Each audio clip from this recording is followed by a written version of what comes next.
Hello and welcome to Recentered, the hottest VR podcast in town, literally, where we are sat here melting. So we're not going to talk too much, we're just going to get on with it. Or actually, we are going to talk a lot, because there's a lot to talk about. First up, joining me as always, we've got Gary. Hello mate, how you doing? What you been up to? I'm pretty good, cheers, yeah. It is hot. It's not too bad here today, actually. It's cooled down a little bit, but yeah, the past few days, the past week really, it's been an absolute nightmare getting into VR. Anytime I've gone into the headset, I've had to have a fan blasting about 2 feet away from me, and it's been all right though. Managed to still get in play some stuff, but interestingly, for me at least, I finally managed to try the Apple Vision Pro. I booked a demo. I mentioned it. Did I mention it in the last podcast? You did, yeah. I might have done, yeah. So, I had the demo of the Apple Vision Pro, went into the store and gave that a try.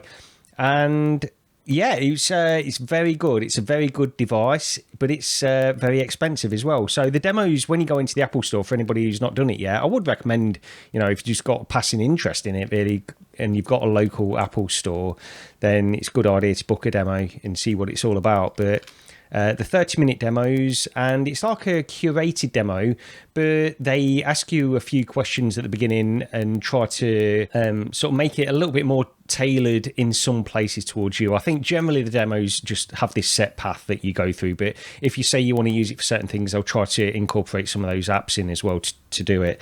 But yeah, they bring it out and I put it on. The thing that hits you first, the field of view. Lee, you've tried it. The field of view is pretty bad in the Apple Vision Pro, isn't it? And I know people have mentioned it before, but it stuck out to me. Yeah, I couldn't really, I guess when I was trying it and I got the dinosaur demo thing where the dinosaur comes out and stuff, and that had took up pretty much all my field of view anyway, so I didn't really notice, side to side or anything like that, what kind of, if it was bigger or smaller. I didn't see any, did you see any vignette in anything like that? Because I know it's getting a lot of complaints about a little bit, I did, aberration, a bit purples and stuff in the corners, but no, I didn't think it looked too bad, to be honest. No. Yeah, the field of view is the first thing I noticed, but the clarity of the displays and the way the apps pop up and things, it's pretty much, the thing is, this headset has been spoken about so much over the internet, and you can get a pretty good idea just by watching reviews and stuff like that, what to expect. And it is pretty much what I expected. But one of the things that was interesting that Ben Lang pointed out, where I'm pretty sure it was Ben Lang on the Road to VR website, he was talking about how he'd never seen a dropped frame in an Apple Vision Pro. And that's something that I noticed. It's like you've got all these apps running, the windows are running. There's never like a transition between apps or an app loading where you get a slight stutter or anything like that.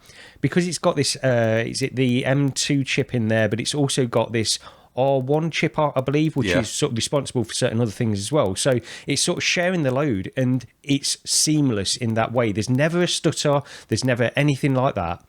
But also, the thing that's flawless in it is just how you can use the hand tracking and the eye tracking work in conjunction with each other to make it so that there's no hassle. You use a Quest 3 and stuff, and you use the hand tracking and you want to move the app windows around, and it works and it's okay, but it's hassle. There's always that little bit of hassle in using your hand tracking to move these windows around. And this, it's flawless. You want it, never failed once. You want to do something and it just works. And it was a big deal. It was a big deal during the demo, that was. But yeah, overall it's a fantastic device. It's a curated demo that takes you through certain things which are impressive, and the most impressive by far was at the end of the demo. It gave these like a medley of these 180 3D videos, which have been they've sort of been recorded through Apple. I think they picked up a company which has this really high quality recording, but it's also, I've heard other people talk about this, the difference in clarity of what you see usually with these 180 3D videos and what you see in this headset. It's night and day difference. It is so clear. And also something I noticed is, when you're watching a 3D like 180 video on a Quest or another headset, you tilt your head slightly, the 3D goes out of alignment, and it sort of makes you go cross-eyed and stuff. On this one, it just seemed to have like more wiggle room. You were able to do that a little bit and it not affect the 3D. But one of the things, I mean, I've got to say, like, I'm not really a football fan, or I don't watch many sports. I like UFC and stuff, but I'm not a football fan at all. But there's a few clips of a football match with this level of clarity, all in 3D. I'm just thinking, this could sell this headset. This could sell the concept of VR to a much, much wider audience. This more than anything else that I saw in this headset. I just think, because I'd speak to my friends and family about VR, and honestly, at this point, I even stopped talking about it because they're sick of hearing it from me. I could put headsets on them, and it's cool and all this, and you get the usual thing where they sort of dismiss it. Yeah. I tell you what, I could put my brother, who is not into technology at all, but is really, really into football. If I put this headset on him and shown him this is the quality of video that you can get at the moment, but imagine when this is live matches, live streaming, which is probably not even possible at this moment in time. But if you could get to that point, this would sell him. And I tell you, the price is expensive of this device, but I don't think it's out the realms of possibility for people who are really into sports. Really, they follow every football match. They've got a few football matches a week that they'll watch. This is probably eventually going to, if it got down to, say, £2,000 or something like that, it would, I think, convince some people that this could be a potential way of watching football matches in the future. It was that impressive, and this is coming from somebody who's not into football at all. I'm just trying to take a step back and think about it, of what could get people into it. Yeah. That more than anything. And I can't explain enough how good these videos look in the headset. It's completely different to anything I've seen in the Quest 3. Yeah, I mean, usually like really poor quality 480p roller coaster rides, aren't they? That's horrendous. Yeah. But I know they have been getting better on the Quest, on the TV part, and yeah, they do seem to be up in the res now, which is what we need, really. And it's that resolution, like you say, that clarity that sets it apart. I think David Heaney on Upload, he said it's the bitrate. These are running at really, really high bit rates, which might be all the difference. And yeah, I mean, of course, I don't think you can get a live stream of a football match yet that could deliver that level of clarity, on the fly in the headset. That's the thing. So maybe when we get to that point, it will convince more people. But I mean, it's really, really impressive. The other thing, I mean, they show me a couple of videos. You've got those videos where it can take it through the headset, and you've got like these little memories and stuff. So they show me one where you're in front of a birthday cake and kids are there. It looked great, really, really 3D, and it's not bordered. It's sort of blended into the background. I thought it would be bordered, those were, but they weren't, and they sort of blended into the background around the video. And then they showed me one which was taken on the iPhone 15, the same kind of video, but taken with a phone, and the 3D was nowhere near as good. It's like a stark difference between these two things as well. So any videos, any short clips that are taken through the headset itself were very impressive, and you can imagine like a future, and again, this is all sort of imagining what it's going to be like in the future. It's not where it is now. It's bulky and it's too expensive, but if you could capture this kind of stuff in a glasses form factor, I mean, yeah, this is definitely what's it sort of shows you a glimpse of the future anyway. Yeah. But I'll leave it there because I actually have got a long list of notes which I took about the Apple Vision Pro demo. And I don't usually take notes when we do a podcast. I just rattle off a load of thoughts, but I'm going to leave it because the list is too long and we've got a long show ahead of us. So yeah, and it's an impressive device. Super quick though. What do you think of the eye tracking? Did you start flicking from like one app to the other? Did you see how quick to pick it up? Because that's what I did, and it's like instant. Yeah, I mean, it's flawless. That aspect of it is completely flawless. Anywhere you look, you select, and that's the thing. That's what makes it hassle-free. Yeah. There's no feeling of, it's just slightly awkward or anything like that. There's none of that feeling with the headset. So, yeah, it's good. I mean, I was very impressed with it, but it's impossible to justify the cost for me. My use case, I wouldn't use it enough. If you're using it as a monitor replacement, as Brad, then every single day, then maybe you would be able to justify that cost. I can't. Yeah. Well, talking of things being flawless, your Quest 3 tracking hasn't been. No. So just quickly on this. So on our Discord, which I think we'll talk about a little bit later on, but there'll probably be a link in the description. We've got a Discord now. But yeah, last night, so I posted on our Discord that I've been having some major issues with tracking on the Quest 3. and it's only been like the last couple of play sessions. I went in, and it was like I went in to Walkabout Mini Golf, but also when I was using Virtual Desktop or any app, even in the main menu of the Quest 3, all of a sudden it would sort of change my position every sort of 10 seconds or so. I would say it would just, and it was sporadic. It wasn't on a regular basis or anything. It would sharply move me either a foot left, right, forwards, backwards. Unplayable, I couldn't play any VR really. I went into Walkabout, and it was I'd go to take a shot, and all of a sudden I was half a foot in a different place to where I was previously. So I'm on V68, and I posted it on Discord, as I mentioned, and Rog, you came up with a suggestion, maybe come out of the public test channel of Oculus and see if you can roll back to V67. So that seemed to make sense, so I did that. And what it does, when you roll back, you come out the public test channel, then it gives you an option in the menu to update. It still says update to V67 from V68. So I did that, but what it does is it effectively does a factory reset of your headset if you roll back in that way.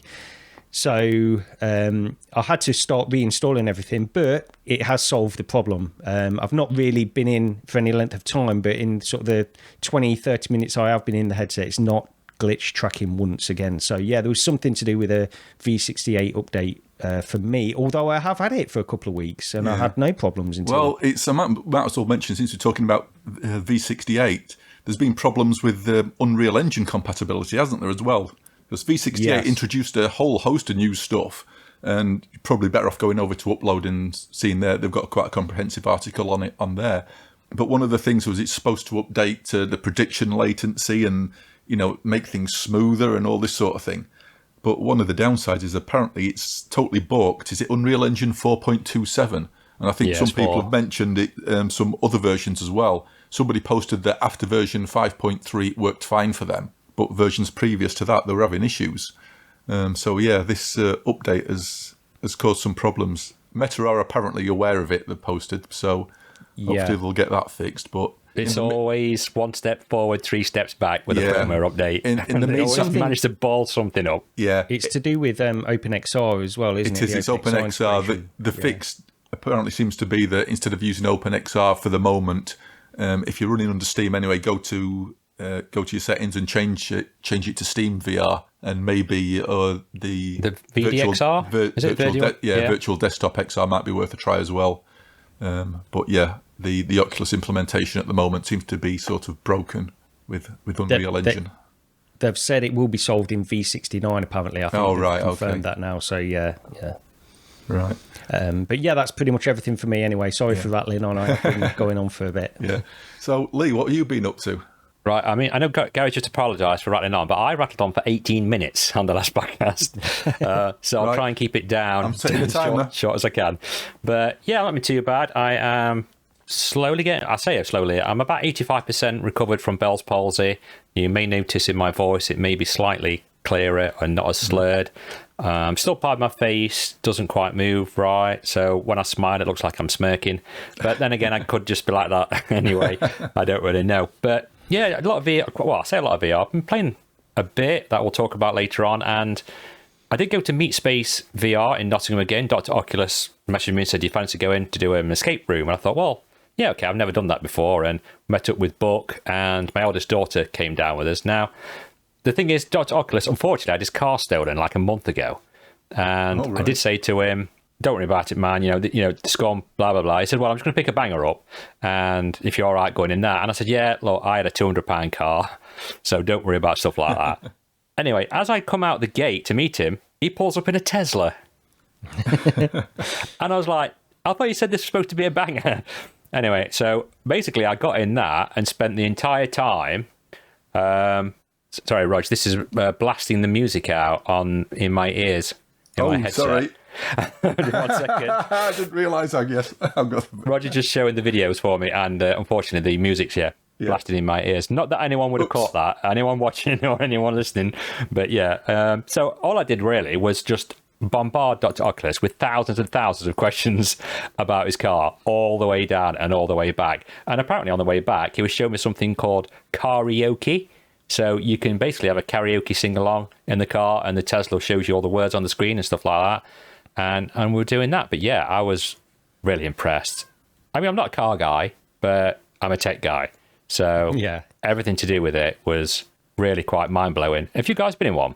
No. No. I have seen the inside. There was one at like a tech event thing I went to 8 years ago, and I had a look inside.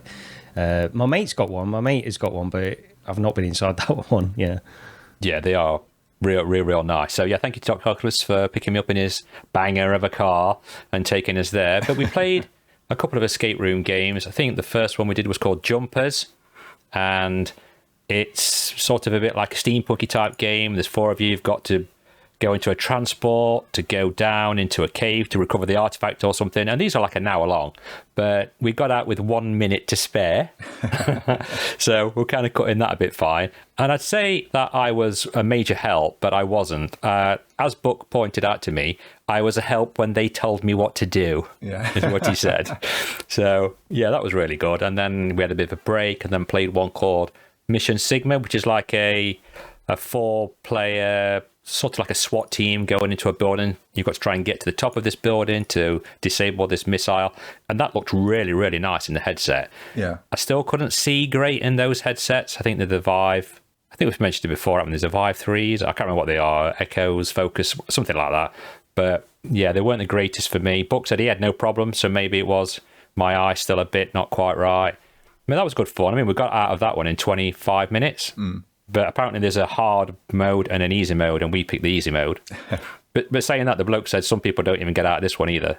But for 25 minutes, yeah, that was good. I did prefer the first one. I thought there was like more things in it to get out, more puzzles to solve. Yeah. But I mean, if we took the easy route, then obviously that will mean we've not got as many puzzles. But yeah, that's really what I've been up to for the past month or so. Just recovering slowly, getting a bit more into VR, playing the games we have been playing. And yeah, I mean, there's also my little tease of what's in the bagly. Oh, yes. I've also got what's in the bag. It seems to be an ongoing monthly thing. I do have my lovely Synapse bag, and I did take a trip to CEX again. Somebody please try and stop me going in CEX if you see me knocking about there. And I ended up picking up the PSVR aim controller, and for £12. So I thought, well, I might as well give it a go. And I was quite surprised because when you look on the pictures online on Google, whatever, it actually looks quite big. But when you've actually got it in your hands, it is a lot smaller. I've had a few women say that to me. But yeah, and then I picked up Farpoint as well. I knew that was coming. I was waiting for that. I've had that joke for about a month. I picked up Farpoint as well for £3. We're not the VR gaming podcast, you know. Keep it down. Yeah. So like for £15, I picked up the aim controller and that game, but I've yet to try them. I've still only played one game, which I'll speak about later. And yeah. So hopefully I wasn't too long, probably twice as long as what Gary was talking when I said I wasn't going to do, but that's what I've been doing. Excellent. Me, apart from playing, let's say, the stuff we'll be talking about anyway, I actually uncharacteristically did a video, which is not like me at all, but any chance to talk about Space Harrier. And this was Air Twister in UEVR, which I'll just go on about it briefly. If anybody's interested, you can go and watch the video. But it's sort of, kind of, a spiritual successor to Space Harrier by the same guy, Yu Suzuki. And it runs remarkably well in UEVR. Performance-wise, I'd actually say it's flawless on my machine, which is not... It's not often I can say that. And when I say flawless, I mean sort of flawless. There was no juddering, no stuttering. It's got the usual sort of UEVR problems where obviously things aren't made for VR. So in a cutscene on a monitor, you'll get black borders top and bottom to frame the image into a widescreen sort of format, and you'll see those appear in sort of 3D in front of you. I'm sure there's options in UEVR where you could go in and change it and get rid of all those little problems and everything, but I've not played around with that. But yeah, if you want an arcade shooter, Air Twister, I enjoyed it. I don't think it won't ever have a classic status like Space Harrier did. It doesn't seem as fast, even though the enemy attacks and firepower and everything are probably as fast as Space Harrier. As you're flying over the landscape, it's a much more sort of sedate, calm experience in that regard. But yeah, it's decent. I thought it was anyway. Probably worth waiting until it's on sale though. Pick it up on sale. I bought it in the Steam sale the other month when it was, I think it was 50% off, and it was worth it for that, I think. Aside from that, though, under increasing pressure from Lee, we've actually launched our Recentered Discord finally. Well, say we've launched it. We opened it up to a few people just to make sure that it was actually working. So details down below. If you want to come and chat about VR, there you go. There's yet another Discord for you to join, and then probably never posting again. We talk about this though. I mean, me and Rog, because Roger's like, well, we're just going to dilute it. There's that many Discords, and I agree. There are so many Discords, but the ones that annoy me and probably annoy a lot of people is when you have to join a Discord to download the demo of a game or things like that. And I mean, that bit annoys me. Saying that, I mean, the arcade one is quite a decent Discord that we're in, but for the majority of like the mainstream ones, I don't want to join a Discord to discuss issues I've got and stuff like that. Do you know what I mean? I just want to just drop a quick email and the amount of Discords I've got on that I don't go in, you know? So we're just going to add one more for you guys. And I think, as you pointed out as well, Lee, if people are going to give feedback on anything these days, they do it on Discord. It's a select few people who will bother to actually drop a comment in YouTube. Yeah, it's you can see it in other Discords if you're in them, where people will give feedback on a podcast. They'll generally do it in the Discord, and then a conversation can happen. Yeah, where in YouTube comments, at least I mean, because we've asked a few times, haven't we? For like, if anybody's got any suggestions for us or want to ask any questions or anything. Yeah, and I do appreciate any comment on our YouTube videos. Thank you very much. But no one really comments about stuff like that. So I was like, well, if we get a Discord, we could get in a conversation going there and people might come up with things. So the Discord's launched. So the link will be down below. Come join us and talk to us. Be one of us. That's the way. Go on. Put them off straight away. Right. Well, since we'll might as well get into what we've been playing. And first on the list, if we go through it, it's me, and it's Spin Rhythm.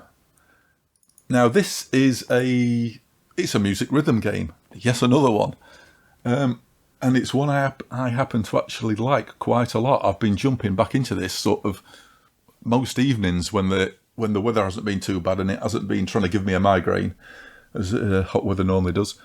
Now this is a port of an existing flat game, but I think they've done it quite well. I wouldn't have guessed that, I don't think, unless I'd have known. And originally I did pick this up on Steam. It was in the sale, and I can't remember how much there was off it, but I picked it up and I liked it, and I thought, my first thought was, I bet this looks really good in PSVR. You know, you've got all the nice bright lights, neon colours and everything. So I shot them a message, and they were kind enough to send a PSVR2 key for me to try out, along with the DLC as well. And it's worth mentioning, this thing is 15. I think it's 15 quid. Is it 15 quid or 15.99, something like that? And I think that's a bargain. It's a really good rhythm game.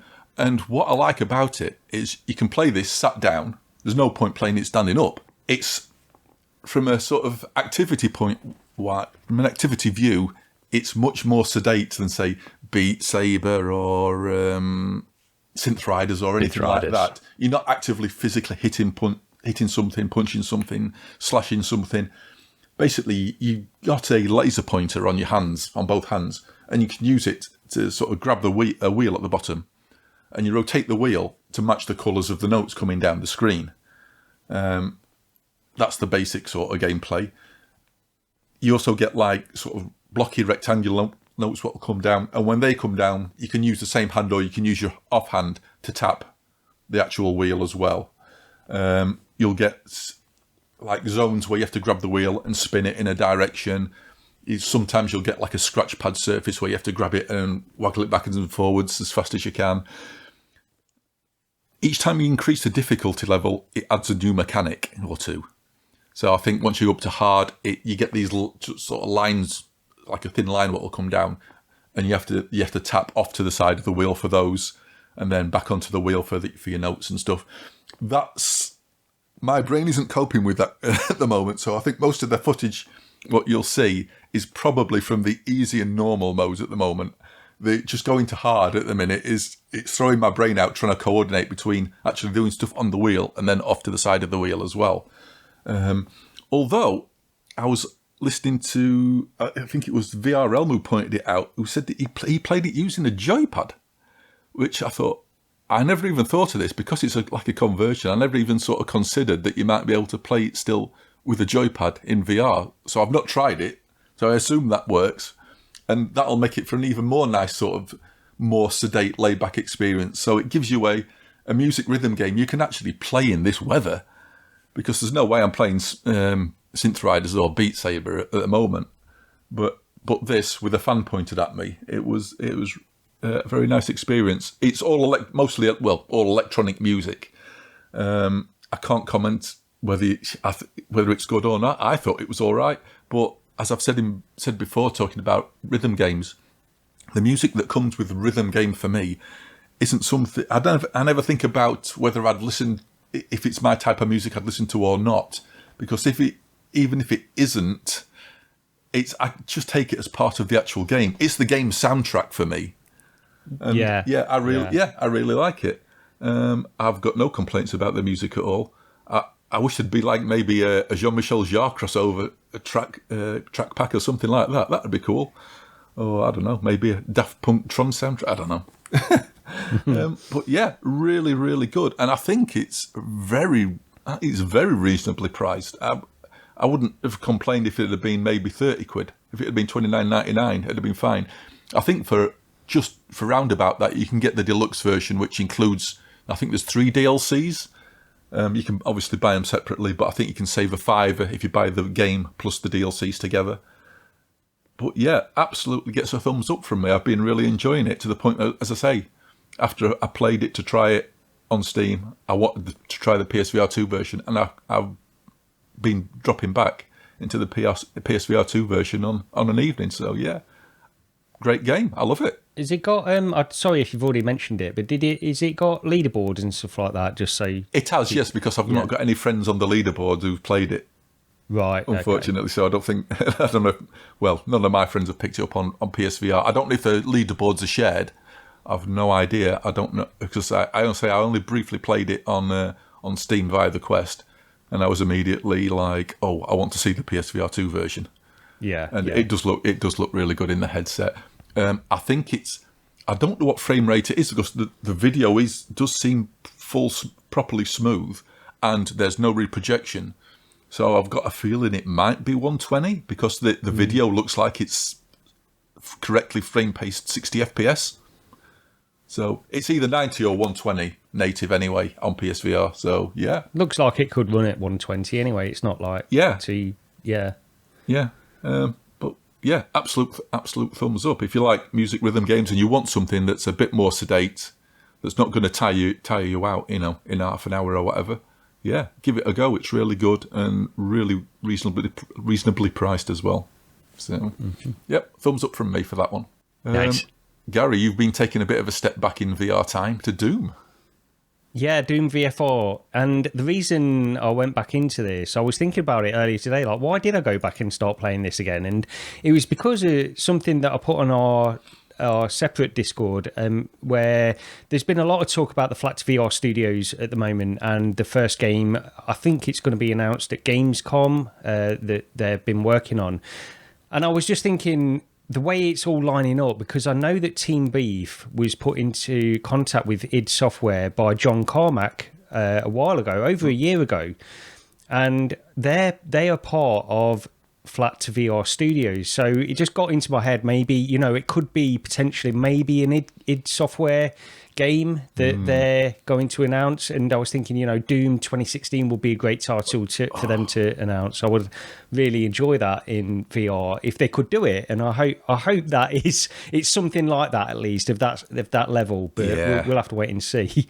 But yeah, anyway, so I thought, let's go back into Doom VFR. I've played it a few times, actually. I played it when it first came out, where it was teleport only, and I remember, I've got all these memories were coming back to me when I first played it as well. I played it on the Vive, and it was only compatible with the Vive at the very beginning. I think there were very easy hacks that you could do to get it working in the Rift as well, but I think it was designed for Vive, and it was teleport only, and I played through it and I enjoyed it. I remember speaking about it on VR Roundtable, and in spite of the teleport and everything else, I enjoyed the game, and I think I've played through it a couple of times all the way through, but I thought I'd go back in on the Quest 3, wirelessly and play it. And now it just seems to work. Like, there's no hassle with changing anything in terms of the controls. But there's an important caveat. I'm playing standing and turning on the spot. Yeah. So I'll just play standing, turn on the spot, and everything seems perfect for playing in that way.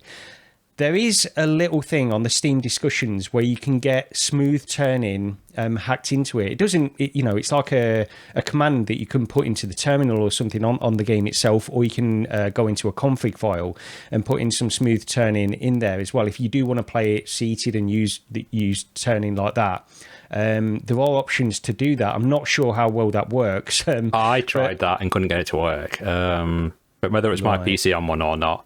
But yeah, I did try that, and I picked it up as well, and they did very quickly in a sale, and I actually bought it for PSVR, so I could try it on that. But yeah, I couldn't get that to work now. Yeah, it's I think there is some people in the Steam discussions were saying there was a bit of finickiness with that smooth turning. If you want to play it standing and turning on the spot, honestly, for me, it's pretty much like flawless. I mean, I've got no complaints about it at all. But the good thing is with a game like this is it's all those Doom 2016 assets. You've got all those environments. The game looks great. I know because you went in briefly, didn't you, Rog? You were talking about it being a bit blurry. I didn't have any of that at all. It was really, really sharp for me. But it just looked really low res at a distance. It looked like a really bad original PSVR game. It just you mean like bad. The one that I bought? Yeah, it's just I didn't fiddle about with it, in all honesty. The movement, because I would say I had to sort of turn on the spot as well. It just didn't feel right to me. It still doesn't feel like they've obviously not done a proper job. As I say, you fully played it smooth, free turning, and I can do that, but I've never got fully used to it. I sort of play with a hybrid, I think, approach in places these days. A lot of the time I'll use a stick to turn, and then other times I'll turn on the spot. It just happens to be the situation I'm in. I can't quite get to the point where I can just fully free turn, because I'll end up God knows where in my room, and it's just I always meant to buy one of those mats. I can't remember what they called them. That company did them, didn't they? There was like a circular rubber mat, and they had like little nodules on the side, so you could feel when you got to the edge. I never got round to it. I did play this on original PSVR, and in all honesty, I had a good time on the joypad with it. It always played well, but way better for me on the joypad than it did on the motion controls. It's a shame they never went back to it and properly sorted it out.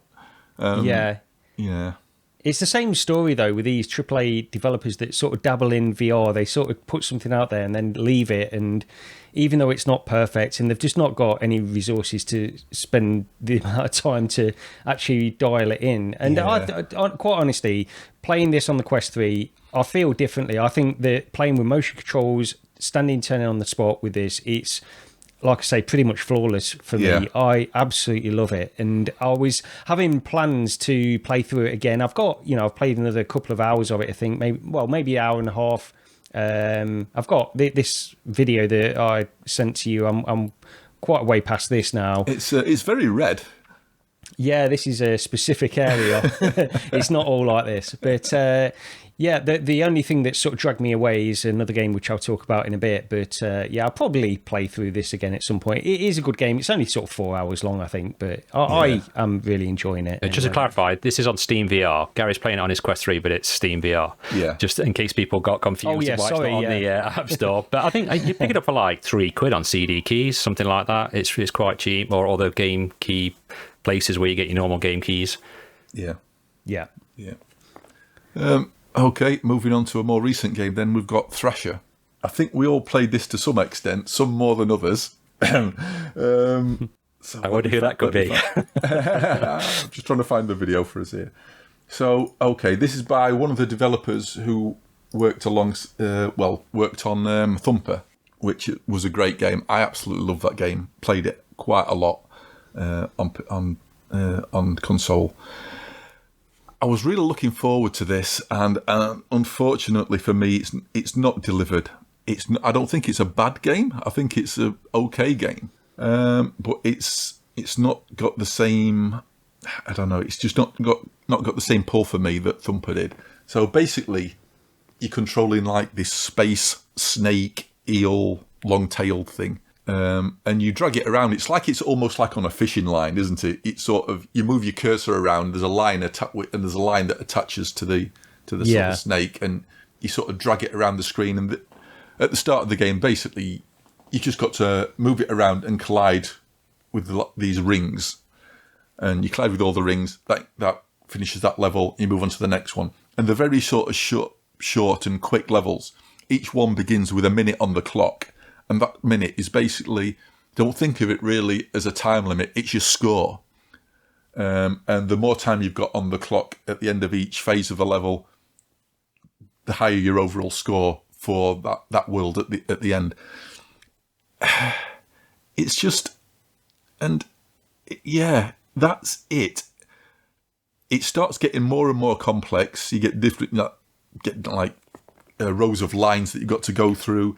The things you've got to collide with will get shielded, so you've got to pick a power up, and then basically you drag a path for your eel, and it sort of shoots through and destroys the shield.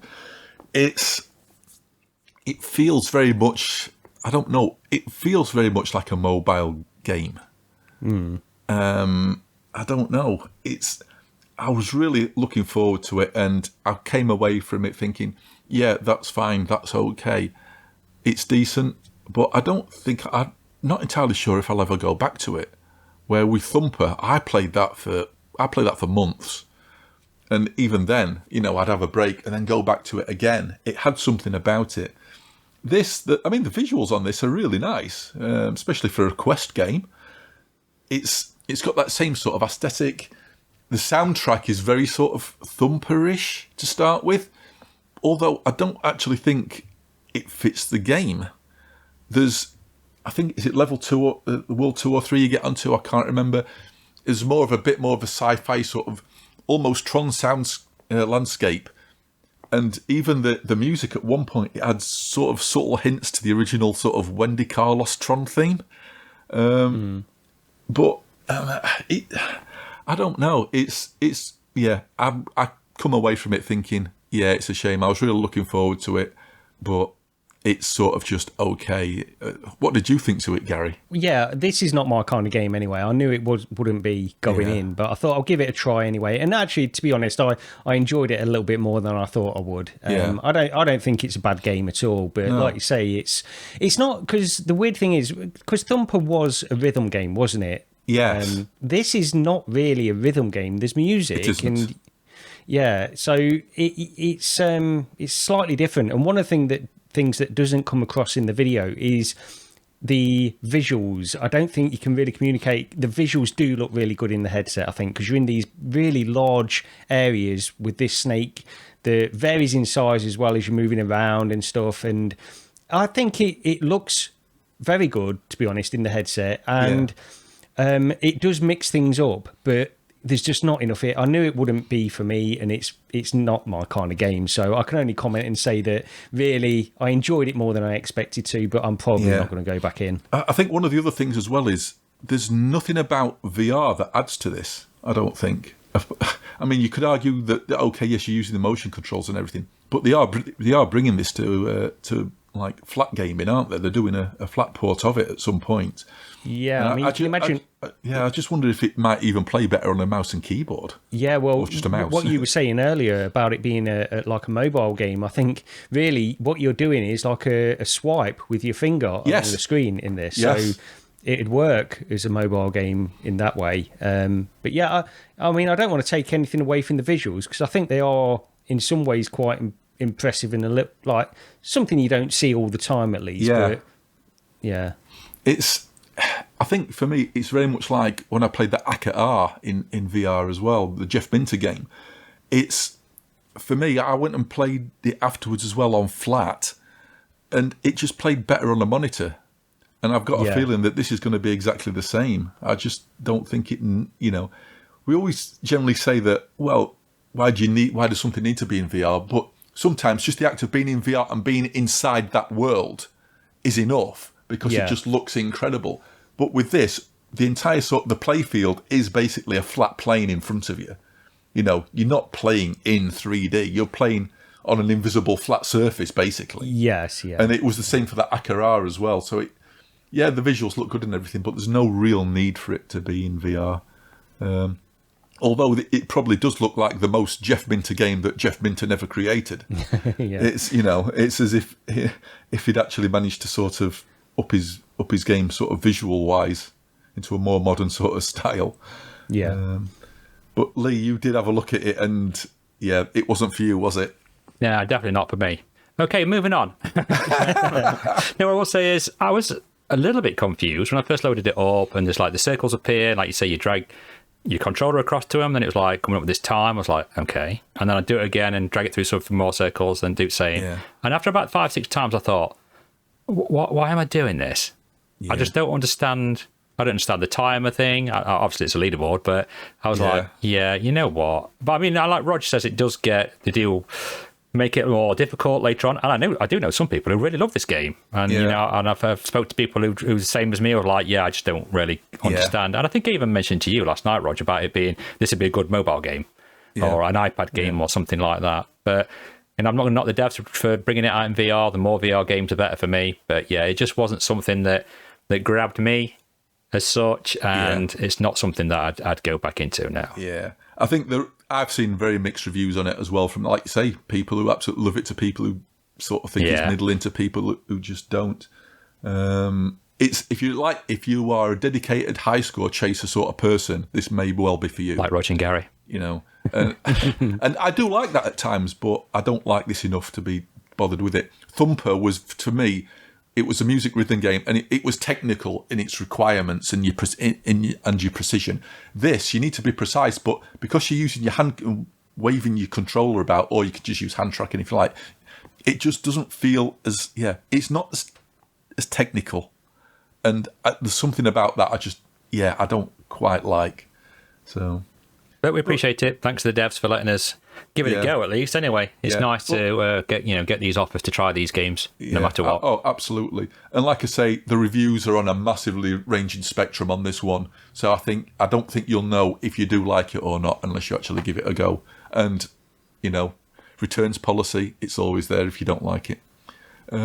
So next up, we've got a bit of an oldie making a comeback. Lee, Witchblood. Yeah, I really like this. Now, I'm obviously, because I'm so pro into gaming and stuff, I totally knew that this had been out several years ago on Steam, on VR, and didn't know it was a brand new game. But I really, really do like this. It's sort of, what it is, it's trying to show off mixed reality, but you don't really have to do anything in mixed reality, if that makes any sense. What it does is it brings the game up in like a giant frame, and it's all 3D inside this frame. Imagine having a giant fish tank, a tropical fish tank, and you could see inside the fish tank, and you could like literally reach your hands in and see where different objects are. You sort of even walk up to it and stick your head in it, which is really kind of bizarre. But it starts off, it shows you how to move it around. You can either bring it closer to you, further away. This is all in mixed reality, or it does actually have a button where you press and it turns it into a VR mode. But it's the same thing again. It just shows you it in front of you, but it puts like a wall around it instead, and that wall is the map.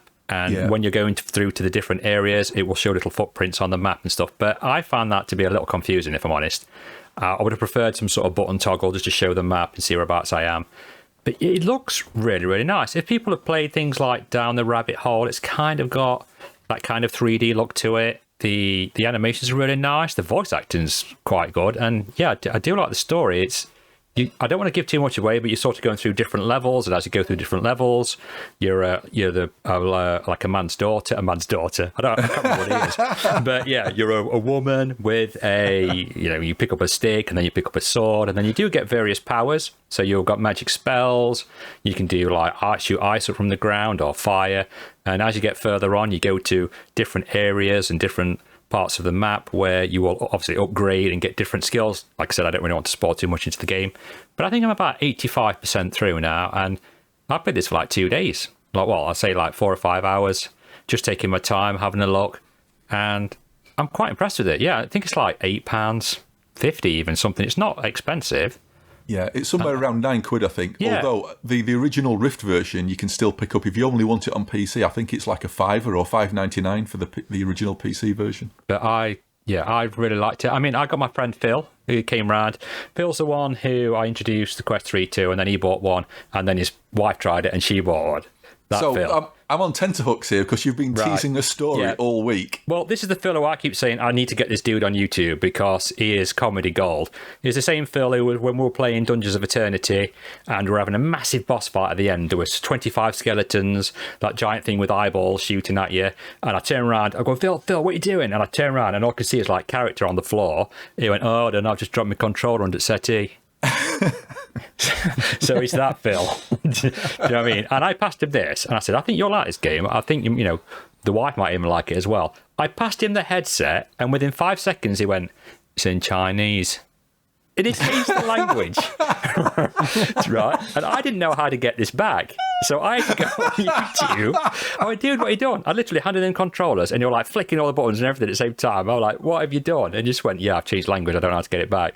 So I had to go on PD's video because I thought, well, he always shows the options and things like that. And maybe I can pick up where the actual different languages are there.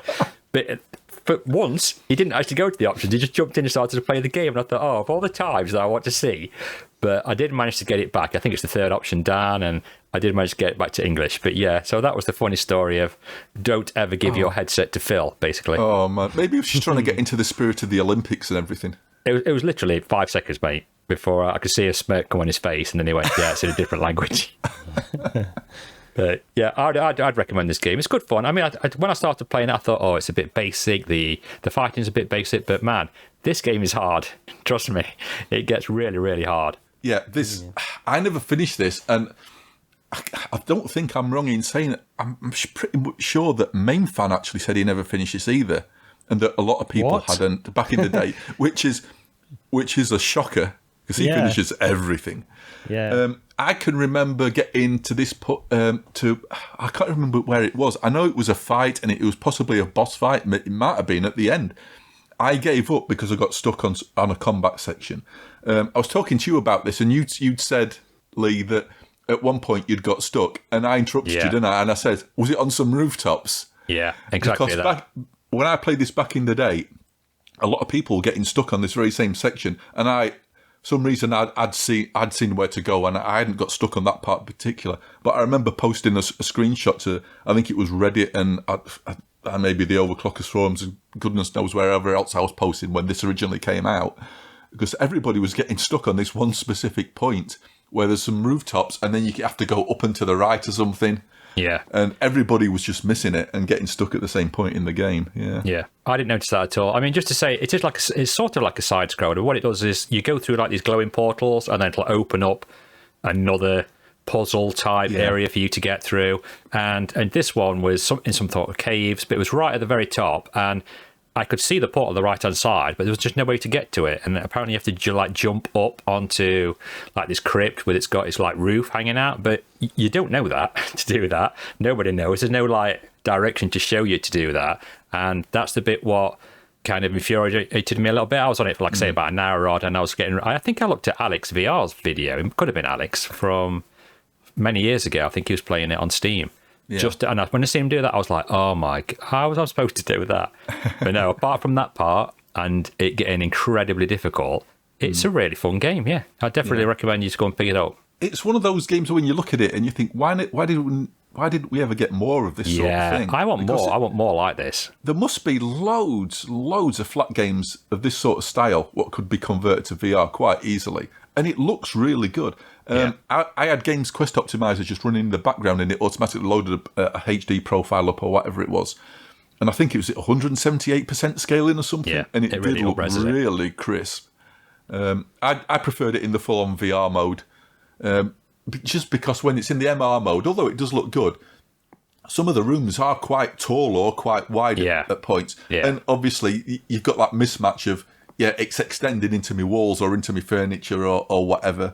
And so I just preferred it on the full-on VR mode, which was basically how you used to play it on the original Rift version. I mean, there is a couple of clever parts as well when because you sort of look into this 3D world in this box, there are parts where you've got like branches sticking out towards you. You've got a couple of the mobs sort of come out and start flying around in mid-space, and that's really kind of cool how they did that effect.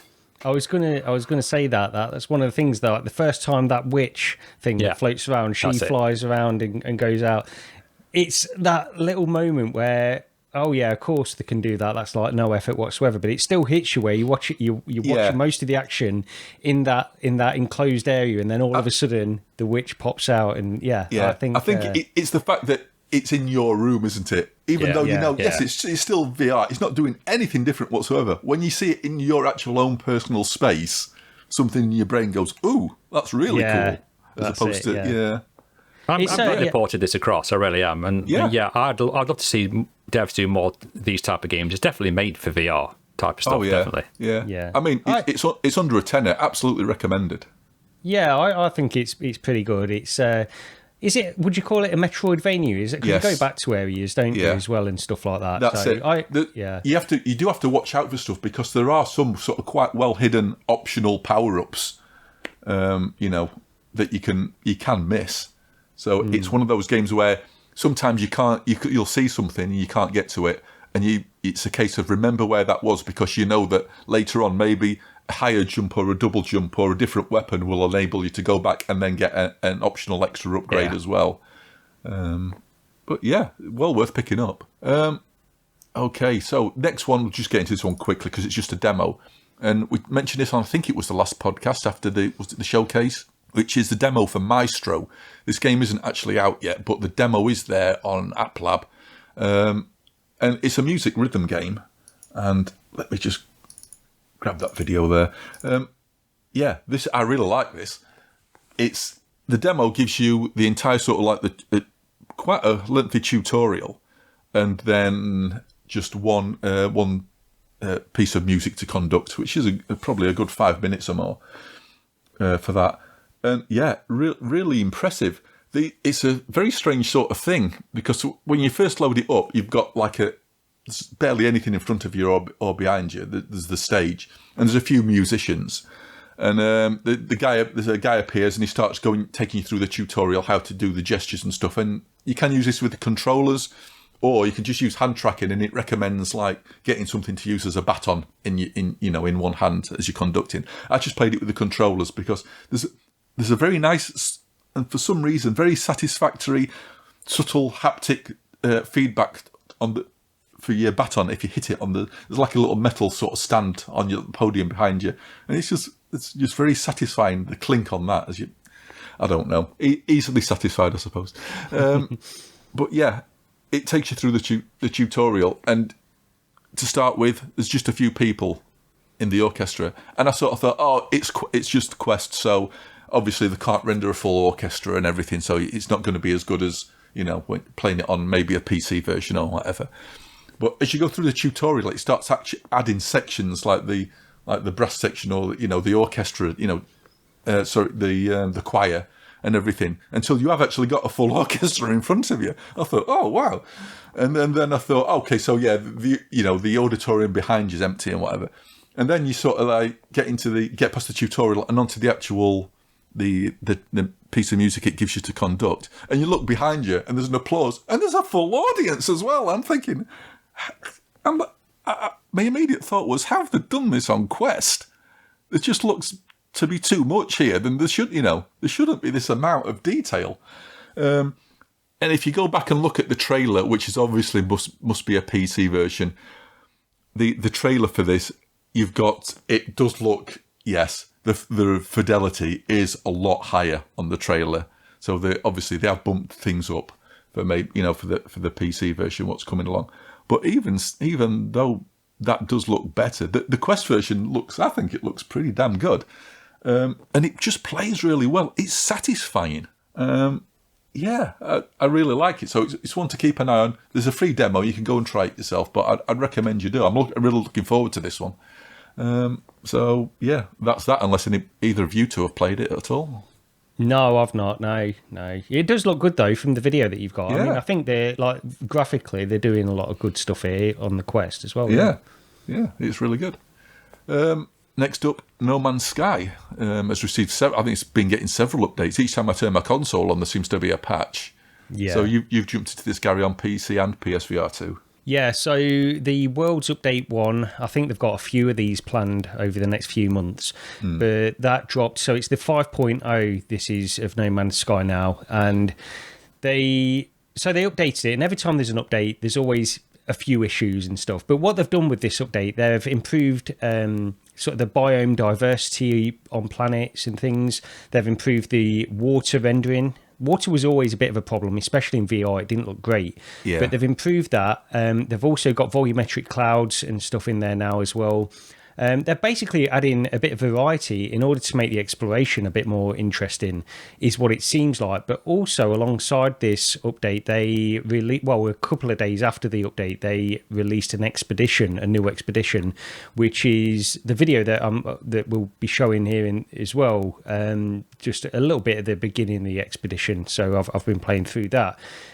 But every time there's an update, there's always issues with No Man's Sky. There's always performance issues or bugs and things like that. And you have to wait a few days, and they rattle off these patches very quickly. Like there was a patch the same day the update dropped later on that day. And then there's another, like a hotfix, and then another patch and all these other things that goes on. So I first went into this because I have been playing, the last time I went into No Man's Sky, it was on PSVR2, and I put in about 10 hours when I first got the PSVR2, because they had just a level of consistency on that platform, which you didn't really get at that time on PC. So I went in on PSVR2 first after this update dropped, and the performance was really, really bad. It was not just running in reprojection, it was just running at a consistently low frame rate, and not everywhere, but a lot more than it did before. So I went in on PC, and one of the things with the update as well, they've transferred over they've moved some of the things that were being handled by the CPU over to the GPU side. And this seems to have helped in various ways, because there was always spikes on the GPU with No Man's Sky, and it did cause a lot of stutters. But they've moved some of that rendering and some of those processes over to the GPU side. And it's PC performance now is, if not better than it was before, it's certainly not any worse. And I've been playing this on PC generally, and I play it. I've gone back and forth. So I play it on 60 reprojected to 120, and that gives you a little bit extra sort of consistency in how it's being rendered and stuff. But I thought I'm going to go in and try 72 frames per second native and give that a try, and that's actually running really well for me as well at the moment on PC. Now, it's not perfect, it's never perfect, but it's not that bad, and it's certainly playable. It's certainly probably the most playable it's been for quite a while for me on PC with the Quest 3. So I'm really, I think they continue to do a great job. I've definitely got my £60 worth out of this game since I bought it back in 2016. There's no doubt about that. And I hope they just continue to patch. I've been into the PSVR2 version every time there's been a patch drop, and performance is improving, but it's still not quite where it's not playable for me at the moment. And a lot of people, I go on the PSVR subreddit, and it doesn't really get mentioned very much, like the performance issues it has now, which I'm surprised at, because it is quite a big difference to how it used to be. So it's disappointing, but I don't expect it to be like that forever. I'm sure they'll get it back up to some level of consistency. And the other thing, the weird thing is, it's like on PSVR 2, if you go out the atmosphere, you get you don't hardly get any stutter. On PC, you get a little stutter as you exit the atmosphere or enter it.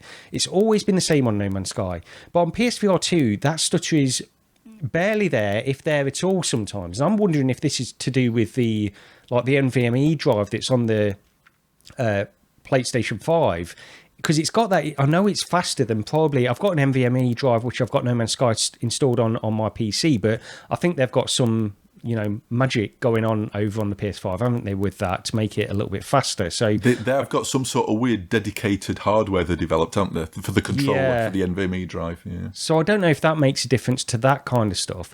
But yeah, I mean, it's still a fantastic game in spite of the problems. There's two things I'd change about No Man's Sky in terms of VR. I'd say I want more consistent performance, and I want it to be room scale, because it's heavily designed forward facing only. You can't turn on the spot. You can't stand and turn on the spot with this game. It doesn't work. It always wants you to play with a forward facing. It's like it was designed for the original PSVR with that forward facing camera. You have to play it in that way, and that's another thing I'd like to change, but it's not the end of the world. So I'm still enjoying it. I am. Yeah, I think it's great. I still need to go back into the PC one. I did go into the PSVR2 version, and I loaded up an old game to start with. I'll say an old game. It had about 10 minutes on the clock. And I loaded that up, and I had a brief walk around, and my first thought was, "Ooh, this is actually it's holding 60 FPS, which for PSVR2 is like, okay, that's good enough." So I was sort of like hopeful. So I went out and I started up the new expedition, and as soon as I loaded in, it was like, oh dear, and I could tell it was running 40 to 45 frames a second consistently. You could see a judder. Like a stutter in the walking place all the time. It's like, no, I can't play this. No, that's exactly the problem with it. And the performance. I mean, it's always been a major issue with No Man's Sky. So I think it's just seems inherent with the game, unfortunately. And it's not that bad on PC. I can sort of get over it for the most part, and there's little tips. People will constantly give you tips on how to, like, NVIDIA settings or in-game settings and disable network multiplayer and all these kinds of things. They can make some minor differences, but just a quick word on the expedition as well that they've got going on here. For anybody that isn't aware, the expeditions in No Man's Sky are sort of these set maybe, a few hour long bits of gameplay that you can go into without knowing anything about the game. You can just start a new expedition and it will guide you through. It will power you up very quickly so you can get on. This latest one is like a Starship Troopers, Helldivers type of thing that they've got going on here, where you have to travel around through various systems and kill these giant bugs and stuff. It's pretty good. The combat in No Man's Sky is not great. It doesn't feel great to shoot the guns and stuff, and there's always been a little bit of a problem with that, especially since I've been playing Doom VFR as well, which the combat feels great. Going from that to this, it's just not quite as satisfying, but it's sort of a small aspect of a much bigger game, so I'm okay. I'll forgive it for that. But yeah, the expedition is worth, if you want to get into No Man's Sky and just want a bit of action and power up quickly and not deal with all the other stuff outside of the game, then the expeditions are a good way of getting into it anyway.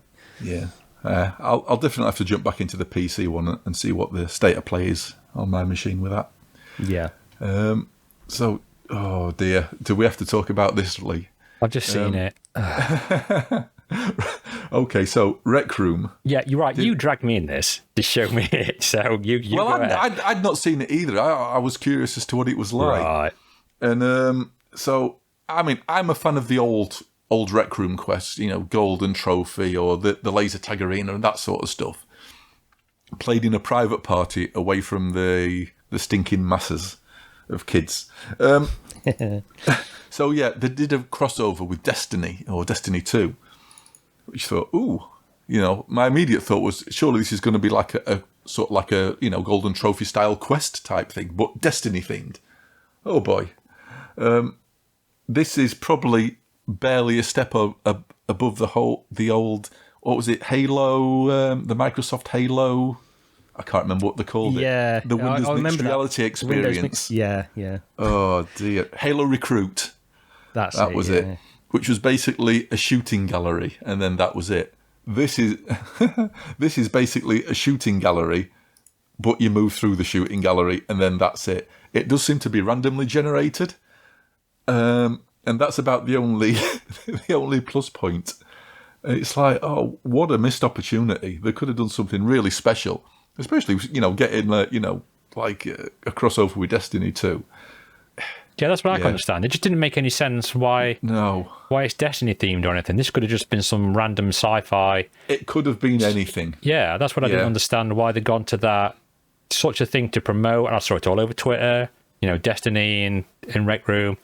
And it ended up just being through like a maze map shooting cardboard cutouts. Yeah, it's it's really weird. Is that what the original, that Halo Recruit? Because I don't think I played that Halo Recruit, but I heard people say it was like a cardboard cutout thing in that as well. Is that? Yeah, it was this. Apart from you didn't move. You just stood in one spot and cardboard targets popped up. Yeah. So yeah, the only difference is in this is you actually run through it. When it finished the level. we were slightly in disbelief, weren't we? It's I was gobsmacked. I thought it was going to transport me to some sort of like mass. I thought that's the training part. Now it's going to put me in some sort of massive arena or open world type thing where I'm shooting various things. But no, that's it. It just takes you back to the when you start. It does put you in the sort of a recreation, like the main Destiny hub type area, doesn't it? That's quite impressive. You sort of think, oh, what's this going to be? And then instant letdown. I mean, it did have frame rate issues in there. It was pretty bad. But once you get into the game... I was on PC, so I was okay, but you were playing on Quest, weren't you? Yeah, it struggled. Yeah, you were quite vocal about how bad it was. Yeah, for somebody new to VR, you may struggle if you try to jump in that with the frame rate drops. But once you get into the super cardboard cutout arena, it did seem to run a lot better. But yeah, I was quite shocked about all of it. I didn't get what it was supposed to be. I don't know. Perhaps there's more to come. I mean, it's only just gone up, and they're all like different. There's the Guardians and the other ones from Destiny. I'm not really a Destiny player, but to come in the future, so maybe they will upgrade it and put more things to it. But as it is now, it's strange. Because you could pick your class, and at the end of it, you're like, well, was there any point? You can really? Pick one. No, but they're all on there, so maybe it'll get improved in the future. It's nice that they are bringing things like that to Rec Room, but. Yeah, it was a bit of an eye-opener, a bit of a shock. Absolutely. D-, must try harder. Yes. Definitely. But let's end on a positive note, at least anyway. Walkabout Mini Golf. The Wallace and Gromit DLC dropped. And I must admit, before we played this, I was sort of a bit cautious, shall I say. So I was thinking, well, we know it's just set in their house, and it's, how good is that going to be? And this is excellent. This is really, really good. If you're a Walkabout fan, this is top notch. So we jumped into whose live stream was it? We jumped into a live stream. It was Clickster's. Yeah, we jumped into Clickster's live stream. I think there was a VR gaming gal, maybe. I think that was there. There was Wallace Gamer. There was quite a few. There's about 5 or 6 of us in there playing, and it's we tried one of the new game options. I don't know if we spoke about this before. I think we have, where you can like pick a different game mode. You can have a race mode where you're all the person who gets to the end quickest wins. Or you can have a match play mode, can't you, where whoever's got the shortest amount of shots to get it wins. And then I think this one we did where we all start at the same time, which is... It's just that everybody plays at once at their own pace, wasn't it? Which is just mental. It's absolutely crazy, So this is a recreation of Wallace and Gromit's house, and it's just really well done. It's definitely up there with my sort of like top favourite courses, I think. I don't know what else to say about it, because it's really good. It's Walkabout Mini Golf in it, and it's Wallace and Gromit. So if you're in the UK, you know that. You know what that's about. Was it? I think it was Main Fan who said he'd never actually seen Wallace and Gromit. I think he said he wasn't a big. Or someone said they weren't a big fan of it. They were, but I think it's more. I think it's definitely more UK based. It's a very British thing, isn't it? They do know about it in the US, because I've heard a few people on other podcasts that have mentioned it and say that they were fans of it and stuff. So I think it did get over there, but it is very. I mean, it's probably about as British as you can get, isn't it? Wallace and Gromit. It's like any bank holiday, any national holiday. If it's at Christmas or whatever, there's Wallace and Gromit's on. Yeah. It's one of those things. And there's a new movie one. Yeah, there's Christmas. A new one coming out this Christmas. Yes, Feathers McGraw's back, isn't it? With the chicken. Yeah. But I mean, I was impressed with. It's really cleverly well done how they've done each of the holes, and they're all got some sort of theme to them, which is kind of cool. But like last night, I was impressed when we jumped in, Rog, with how high the fence levels were and how they got them spot on. So it's like 6 foot tall. So I was like, Rog, is this fence 6 foot tall? So we're looking around the edge of the house to see what it was like. And since I'm 6'6", so can confirm I can quite happily see over it. Yes. Yeah. where Lee was sort of trying to. And it's quite nice. I mean, it's not a massive map, like I said, but it's the whole area is like the entire streets around it as well. Which is really well done. And I even commented on, I don't understand how Wallace has got the biggest house and a garage, while nobody else has. He must be like hated by everybody in the neighbourhood. But no, this is definitely worth picking up. Like we always say they're worth picking up, but it's really cleverly well done, and it's a hard course. I'm not going to say that there's some easy hole-in-ones. I say easy. There's definitely a chance to get hole-in-ones, but even I'm still struggling to get minus on this. Even with my tracking issues, so I just went through just to see the course. Even with the tracking issues I had, I got 2 hole-in-ones believe it or not. I don't know how that I managed to do that, but yeah, there's just on the easy anyway. But yeah, I think I think all the courses on Walkabout are good enough. Are good, they're all good. But there's certain ones where they seem to go above and beyond, and this is definitely one where they've gone above and beyond. Absolutely. This is one of the better ones, and I've not even really played it properly because I had all these tracking issues yesterday. But I like Walkabout as much as the next person. It's good, and it's just difficult because when we talk about it, every time there's a new one that comes out, you've got to be careful of spoilers, especially with this one. I think you've got to be careful of some spoilers and giving some of the little things that they've added in there away. But it's a good one. Yeah, absolutely. Worth picking up. No-brainer. And I think that's the end of the stuff we've been playing, unless anybody's got any last-minute things. Very quickly, I did play Iron Man VR on the PlayStation VR1. Right. Okay. And, I'm just going to very quickly say, I wasn't in the best moods, and I also put a video out on my channel, and unlike Tony Stark, who has totally decided to go away from weapons manufacturing, I kind of ramped up my production of F-bombs quite substantially in this video, so just be aware of the adult language if anyone does go to watch it. And all I was doing, I was just testing out the Elgato HD 60 card that Book very kindly gave to me. I was just testing that out, so I've not got the audio set right, not got the video set right, and it was really just a video for me to see how things were. And there was, if there is ever an audition for Iron Man, I should definitely go for it, right, Rog? 100%. It's gonna have to be a sturdy suit, put it that way. But yeah, go check that out if you want. But yeah, just be aware of the language. Yeah, you need a sweary Iron Man movie. That's what we need. Yeah. Well, if I play it again, because of all the PSVR games I've now got, because I've got quite a decent collection now, I've still only played that one. And Roger said I've got to play the first level, so I will do a video where I play the first level and hopefully retire the weapons of mass F destruction, and see what that's like as well. First level's the best. The first level's the best, and it was they gave it away as a demo. Yeah, which is the crazy thing.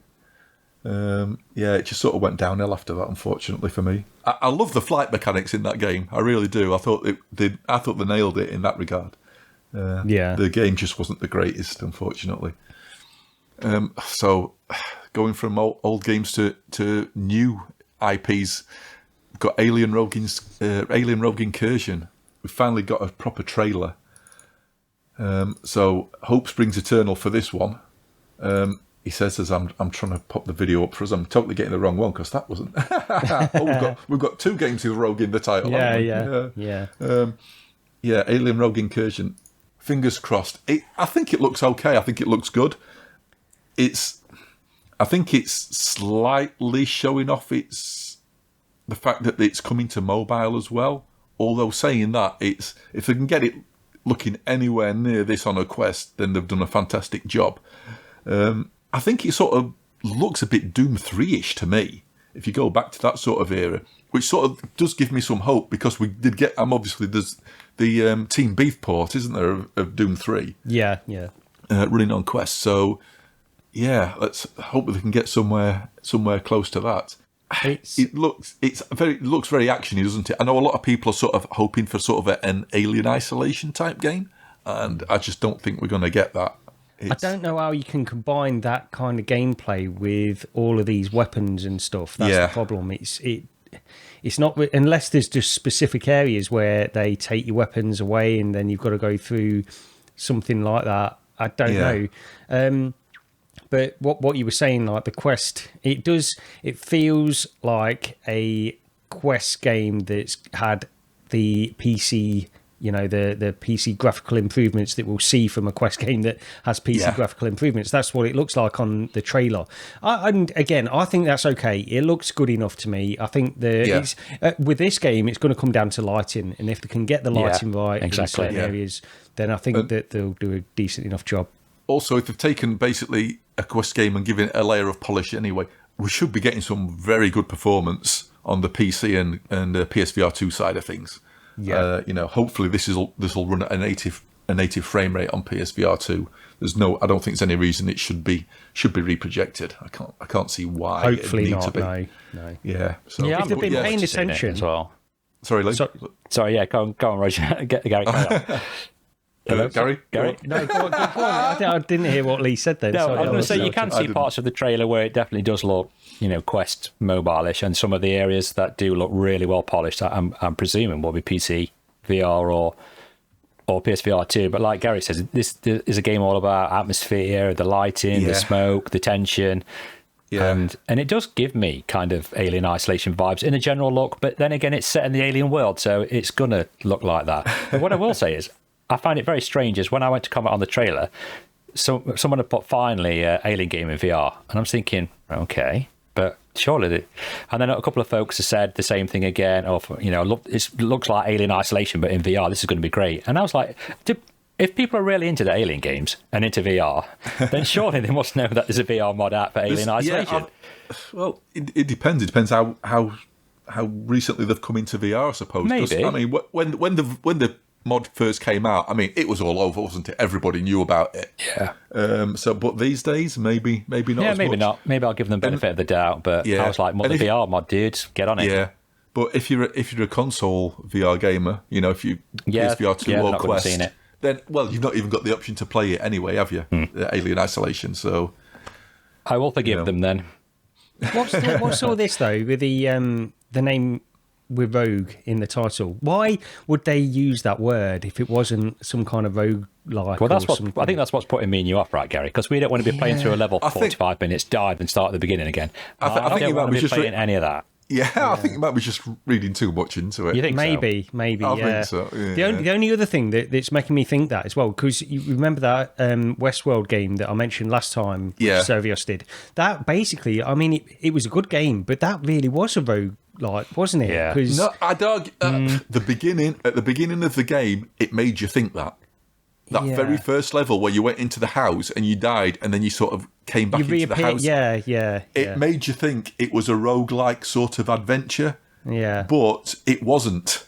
Once you got past that, it wasn't. The rest of the story wasn't. It just made you think that at the beginning. Yeah. I mean, the play on the title as well. Maybe it's the character, because you do play a female in it, don't you? I think she's like in some of the comic books as well, or something like that. Is it? Maybe Are you doing the comic books or the novels or something? Maybe she's gone rogue. From wherever she's supposed to be, and she's gone on this thing on her. Yeah, I mean, it probably. I hope it's not, and it probably isn't. I just think that word is so loaded at the moment in gaming because there's so many that come out that people have got to. It's got to be a passing thought in a lot of people's mind. Yeah, that could be the case, but we'll see anyway. We'll see. Yeah, I'm already taking bets anyway. If you want to place a bet on how many people will call this Alien Rouge Incursion, because I've already seen a couple of typos.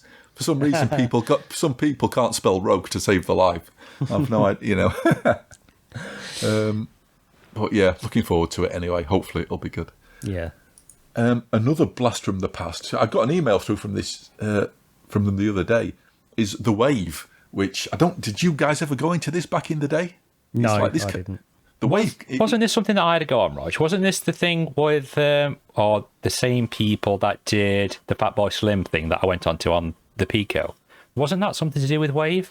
I mean, correct us if I'm wrong, but... I honestly can't remember whether it was The Wave or not. It may well have been. Now, The Wave was basically a social music VR platform, apparently 8 years ago, according to their email. And I remember it most sort of fondly for for probably three reasons. First was the first Jean-Michel Jarre VR concert was in The Wave. The Lindsay Sterling sort of mini concert in there was absolutely brilliant. And also they did a crossover with Ready Player One. So they had their version of the Distracted Globe you could go into and fly around to a load of 80s music. And that was really good. I went into that multiple times. I absolutely loved it. After a few years, they dropped the VR support. They cut it out altogether. And then I think it just it went away. But I got an email through the other day saying they're relaunching it along with VR support as well. So they're bringing it back. There is a beta you can go and sign up for now. Quest 3 required by the look of it. So they're bringing it back as Quest 3 mobile, at least to start with. But yeah, I'm looking forward to see what they do with it, because they did get some sort of decent names in there, decent sort of IPs and artists and stuff. Thinking about it now, it could have been like the Calvin Harris one. Do you guys remember that came out at Lombag? Oh. And I went in it, didn't I? And there was some whales flying over my head, and he was DJing on the box. Yeah. And it could have been something to do with the wave then. Just let us know in the comments if it is that, because it's a while ago. Or come onto our Discord. In the comments, I'm about to say, surely you mean the Discord. Yeah. Drop it in our Discord and let us know if it was that. I think it was, but that was a great experience. So we're getting more things like that. And this kind of, the trailer for people that's watching on YouTube, it kind of reminds me of the Ready Player One, the disco type thing. Well, this is my old footage from the Ready Player One thing. This is from back in the day. This isn't the new thing. We haven't seen what the new one looks like yet. Isn't this what used to be on Sansar? Is this what used to be on there? Can you remember? I'm sure they had something like that on Sansar, but it got took off, and now they've just got the room that you can go in, like we always say. It's really good. I never saw like a destructive. This rings a bell on Sansar, but. Yeah, this was on the way for quite a while when the Ready Player One movie first came out. So yeah, that's making a return. You can go and sign up for the beta if you're interested in that. What a noob I am saying it. Oh, this looks like Ready Player One when they go like, oh yeah, it's that Lee, you total noob. Well done. So the week that this podcast will drop, I don't know whether this will be out on the Sunday or Monday, but we've got the PSVR2 adapter finally coming out. The app's been listed on Steam already. The adapter's supposed to be out on the 7th, but was it Voodoo DE dropped a video the other day? Yeah, I think that's the first time anybody's ever seen anybody use the adapter. There was a French YouTuber that did one. I think the day before as well, and there's also been one clips on Twitter about it. But I've not seen. Yeah, I know what you mean, Gary. Yeah, but I've not seen any of the others. But yeah, so first impressions are, I'd say, slightly mixed. Because he was saying that for him, the tracking itself on PC, the headset tracking, was better than using it with the PSVR2. With the PS5. Now, I don't have any problems with PS5 and PSVR2 tracking, but you did, didn't you, Gary? But minor issues. It was just something I've noticed a few times. It's, for the most part, it's fine. I wouldn't ever really complain about that. I think I brought it up before when we were talking about the difference between, say, Valve Index or the PSVR2. I just brought it up as one of the slight negatives on the PSVR2 because in my play space, and I mentioned this last time as well, it's really probably just something to do with the play space where I play the PSVR2, slight tracking issues in there occasionally, but nothing major. Yeah. So if you're going to pick one of these up, you need to be aware of a couple of things. First off, it doesn't include a DisplayPort cable, which you need.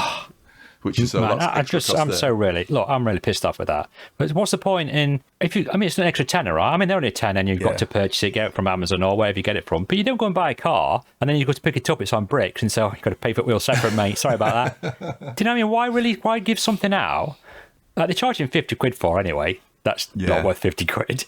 To not include the cable at least so you can get up and running straight away, because people will buy it, connect it and go, oh, what? I need another cable. Wait, what? Yeah. And then on top of that, you need Bluetooth as well. Yep.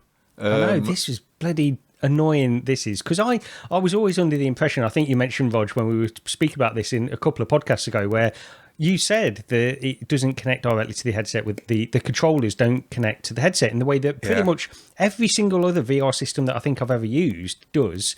That this connects, the controllers connect directly to the PS5 with Bluetooth, which probably accounts for some of the issues that people have with some of the controllers. I think sometimes.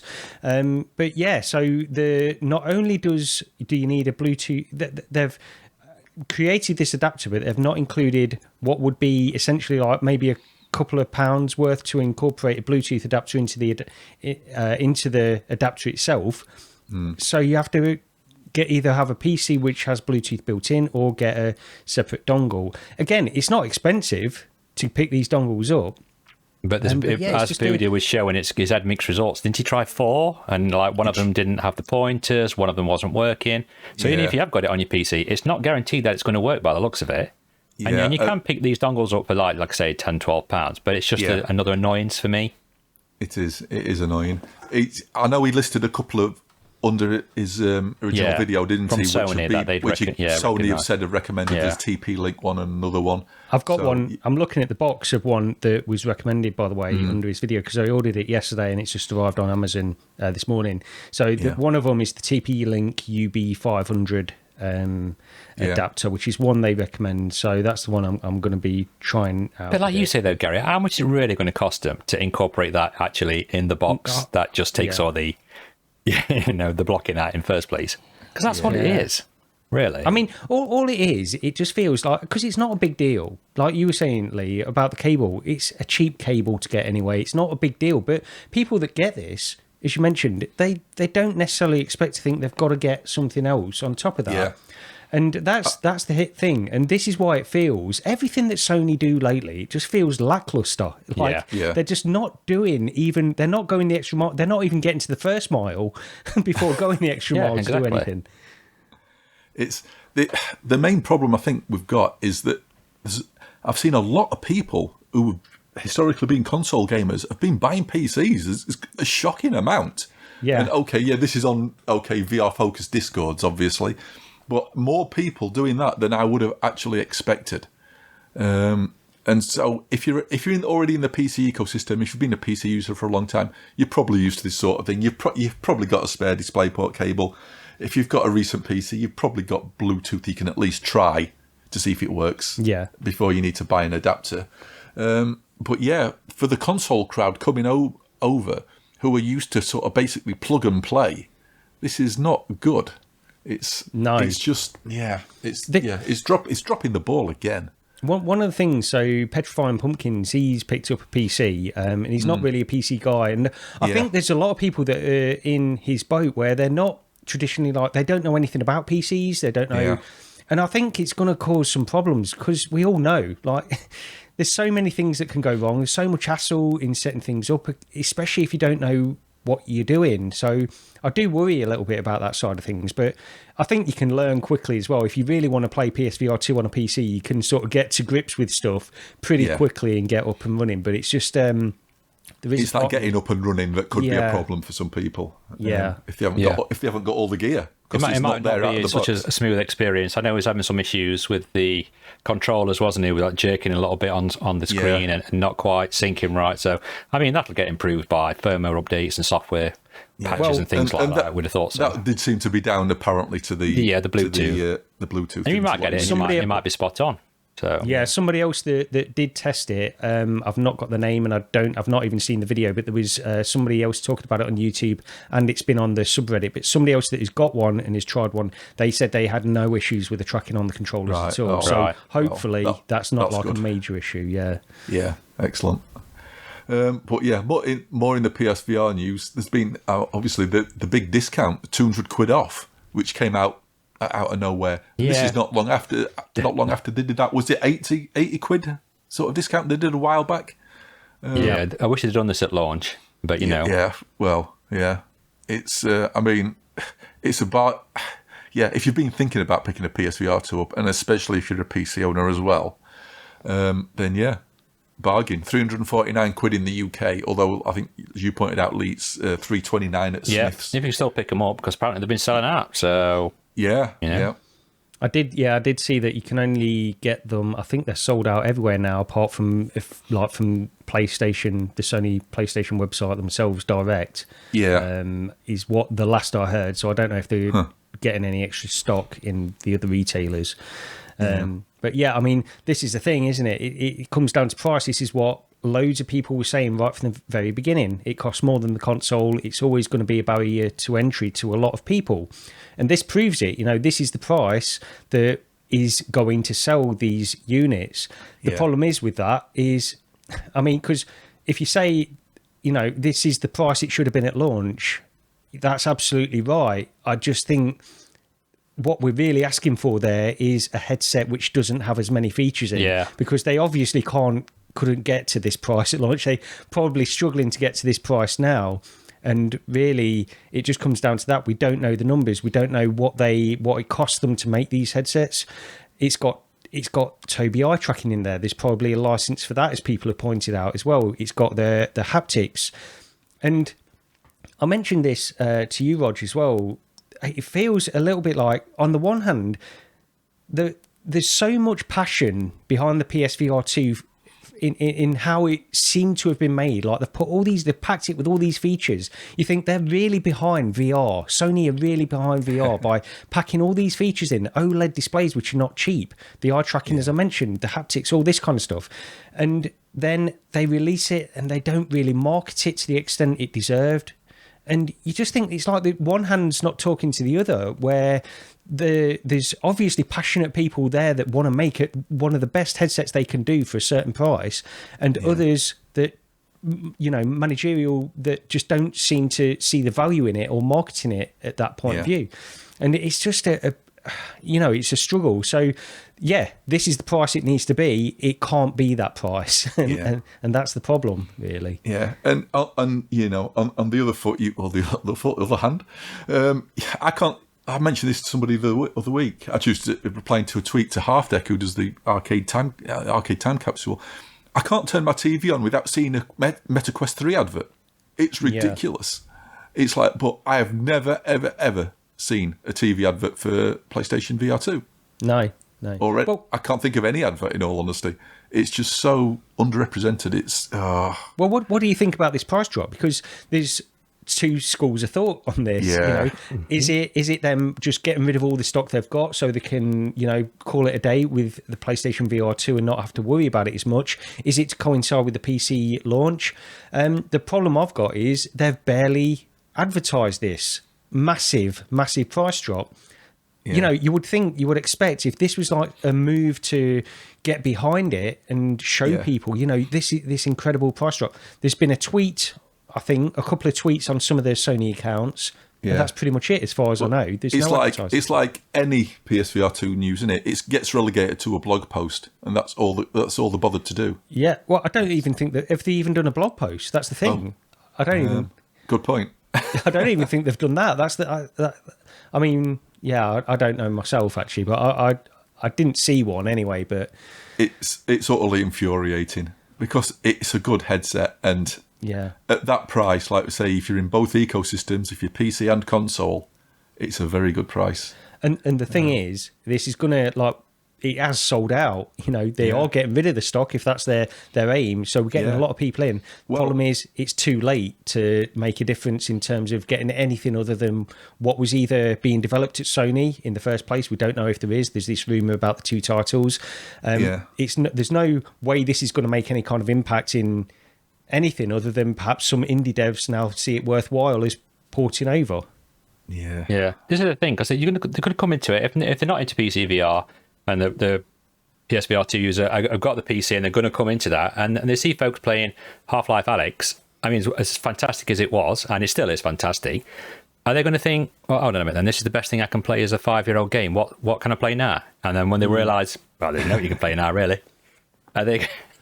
Do you know what I mean? Do you get me? Yeah. It's just the PSVR2 was our chance. We've said this before, to get these AAA games, to get the high quality fidelity games that we want, and maybe get some of the PC game developers to maybe do a VR port, or maybe think about it, at least get them pointing in that direction. But without Sony's gone about it, as like Gary says, whether they're bothered or not bothered, and now you're just like, well, what are we going to do once you've finished Half-Life Alyx? I mean, there's this Sorry, negative Tim, spin. this is a bit negative. I mean, I've spoken to Tim and I said I won't be negative, dude, I promise. Yeah.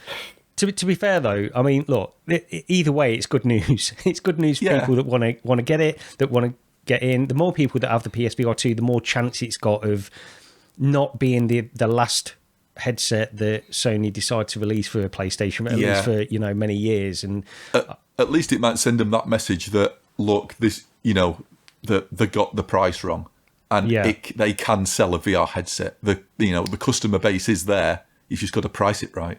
They need to get that. Yeah, they need to get it so the product they're making, they can make for a cheap enough price for a console market, for a console peripheral. That's all it comes down to. And even if you've got to strip features out, it makes sense to do that. People don't want to go and spend. People that want that really, really high end, VR experience, they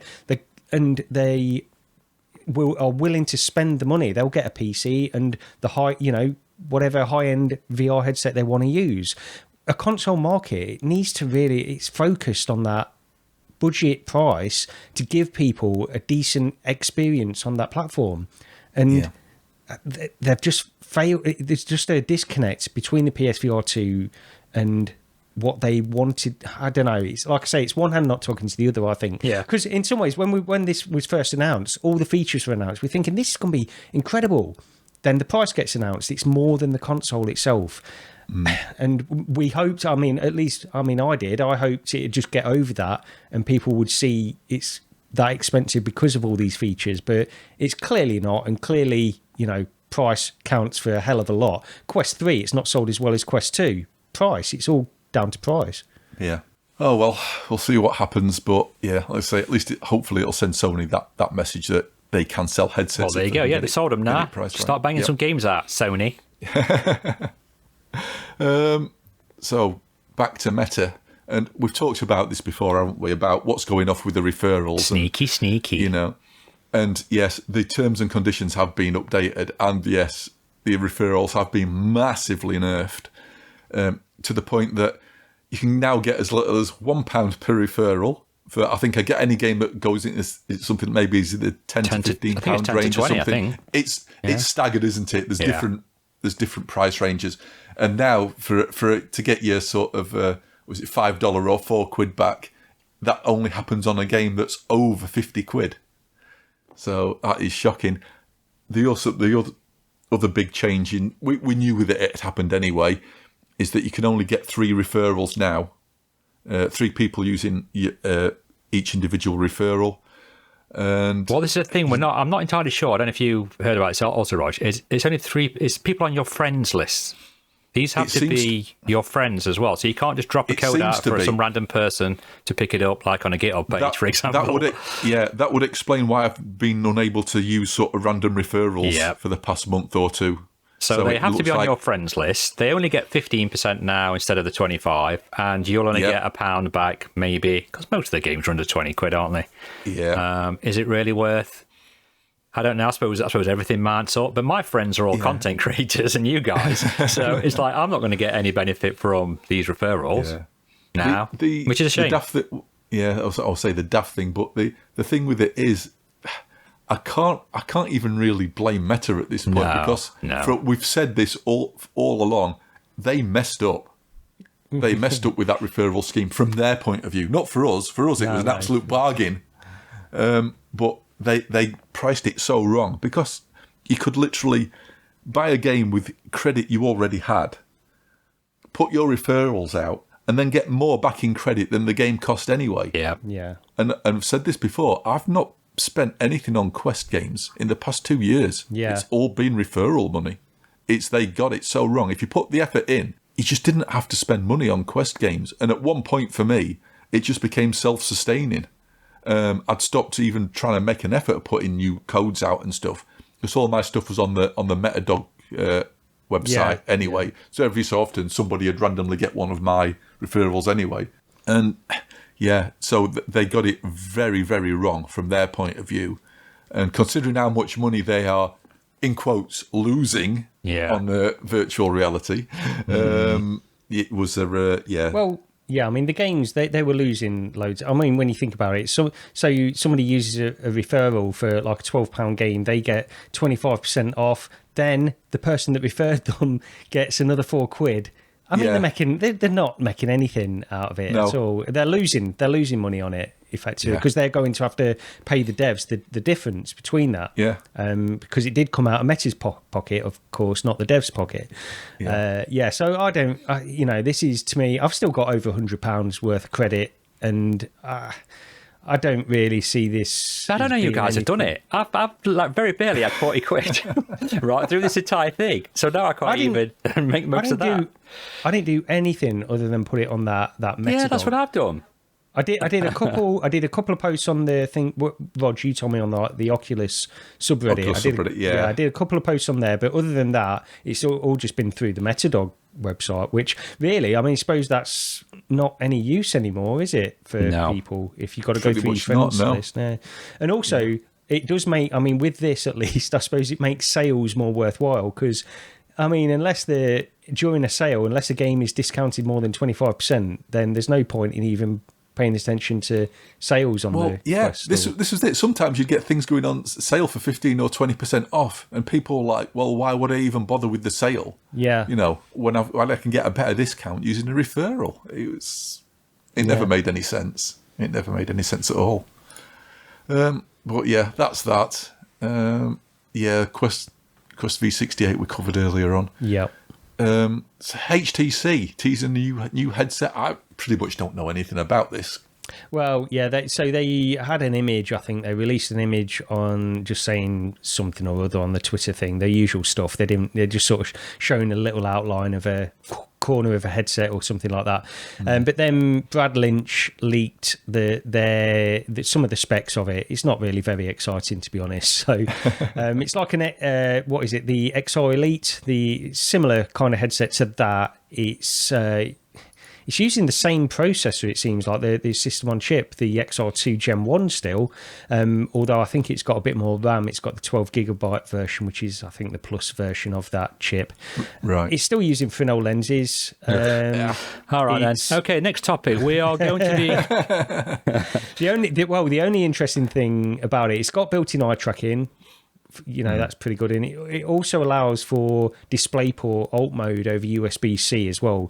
So you can connect it to your PC. And I mean, really, I don't know how that would work, except unless your GPU has got a USB-C connection on it, similar. But weren't they the 2000 versions? The 2080s and stuff like that, didn't they have? It was the 20 series. Yeah, the 20 series. And I don't know if AMD GPUs still use that or this latest generation. I know they used it for a bit longer than NVIDIA did, but... Man, I've not used an AMD GPU for years. The last one I had, you could heat the entire house by just having the side of the PC case off to get that hot. I mean, I don't know what they're like now. Don't sue me, AMD, allegedly. But yeah, I've not had one of them for years, mate. No, I've not either. But yeah, it's HTC again. It's not it's not that exciting. So yeah, move on. Yeah. Everybody saw the announcement and rolled their eyes, didn't they? And that was it. Yeah. So yeah, I think that's about it for the news and stuff. So upcoming games, really. So there's been a demo of this one before, but Tomb Explorer VR has just gone into early access. We have been sent a key for this, but it was like literally yesterday. Yeah. So too late for us to even sort of have a proper look at it and comment on it. So I'll be looking at that one at least anyway for the next episode. But yeah, that's on Steam and early access. I do like the look of it. I hope it runs all right because it sort of reminds me of a cross between sort of like, I think we said Tomb Raider and sort of Asgard's Wrath in the big swinging axes and temples filled with puzzles and traps and that sort of thing. So I'm looking forward to getting into it. It looks graphically, it looked really, really, really good. Yeah. And it kind of reminded me a bit of that game that I played from the escape room. And yeah, I'd love to see more like it. Who doesn't want to be Indiana Jones and Tomb Raider and all that? I'm sure I played this. I said to you, I reckon I played this a long, long time ago on PC, but it definitely seems to have been heavily optimized graphically and refined a lot more than from when I played it. So fingers crossed, we can all get in on this and see what it's like. Yeah, looking forward to having a look at that one. Next up, there's something coming out on September the 5th called Starwave, and I will put the trailer up. I don't know if you guys have seen this at all. Dude, I get my news from this podcast because I don't see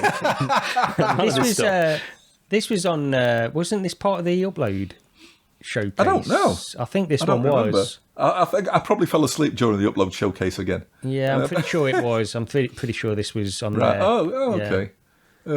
So music rhythm game that looks very sort of trippy, slightly res-like maybe in the visuals. Yeah, that sort of over the top, sort of glowy neon things exploding. So yeah, Res Infinite, Child of Eden, maybe more like that in its visual style. Yeah, be interested to see it. I say I like a rhythm game every now and again. Not the biggest fan, but like say with that Spin Rhythm XD, I love that. So yeah, I'll take a look at this when it comes out. So yeah, that's coming up next month. End Dreams over on their Discord are doing sign-ups for their upcoming shooter that they announced, Frenzies, which is coming to PSVR2 and Quest. I presume PC. I've no idea. I don't actually know. But yeah, they're running alpha tests at the moment. If you go over to their Discord, you can sort of like click an icon and put yourself into a lottery for the next upcoming test. There have been some European ones. I think they're doing some North American ones next. I'm not sure. But if you're interested in like a multiplayer arcadey sort of shooter, head over to the Endreams Discord and sign up and have a look at that. I'm going to have to cut this bit out. My brain's melting. My brain's absolutely melting. We're nearly there now. We're nearly there. Home straight. Come on, get it together. 10 minutes left, guys. Don't worry, bear with us. It's been a long, hot few weeks. Oh, man, yeah. So, Vertigo Games talked about Metro Awakening on the, I think, episode 489 of the official PlayStation podcast. So go over and listen to that if you're looking forward to the new Metro game. They sort of went into the sort of like the design philosophy behind it, and sort of like the balance between the story and the action and everything like that. Yeah. I am looking forward to this one. I've said before that I never really got into the flat Metro games, but they sort of always appeal to me more than maybe something like Stalker. And yeah, from what we've seen of this, they showed off 3 screenshots. But bizarrely, there's been a trailer months ago, hasn't there? Yeah. For this. Yeah. So, which I think showed more than these 3 screenshots. So I'm not entirely sure what I don't know what that was about. This one is like because Vertigo Games, because I'm a big fan of Arizona Sunshine and Arizona Sunshine 2, and I just they're in a different league. Like in my head, it's like they're great, VR games, but Metro is like a AAA game, and I just don't see look, I've got faith in Vertigo Games to a certain extent, but to me, what I'm seeing of this, I think it might feel a little bit like a Arizona Sunshine reskin, and the reason I say that as well is because in that trailer that we saw a while ago, you look at and I mentioned this, sorry for repeating myself, but the ladders, they are Arizona Sunshine 2 ladders. They've literally just dropped in there, and you just think, well, those assets are exactly the same as in the other game. Is that just doesn't bode well for it being like a, I don't know, like a AAA. I don't think it's going to be a AAA VR game, but apparently, if you listen to the podcast or read the blog, they were given access to a load of actual Metro assets. Yeah. And it sounds like with some of the stuff, they've actually just dropped in assets from the Metro games into this new game. Some assets, they've actually gone, because I think this is set before any of the other Metro games, they've gone and re-authored those assets, so they're maybe not as old looking as they would be by the time you get to the new Metro games. So they've sort of, they've sort of tarted them up, and then in other cases they've created new assets from scratch. But yeah, if they've actually gone and dropped in some Arizona Sunshine assets as well, good grief. And maybe it's like because that was like a trailer from a while ago, and it could just be like placeholder stuff and things like that. I don't know. So I am excited for this one. I don't want it to sound like I'm not, because like I say, I did enjoy Arizona Sunshine 2, so even if it is a reskin, I'll still enjoy the game, like in that way. I think there's a level of expectation when you hear it's a Metro VR game. That's the only thing, and I don't know if this will meet that expectation. That's all. In all honesty, now you've pointed out that it was Vertigo behind Arizona Sunshine, I don't know. I think my enthusiasm's suddenly been slightly dampened, because I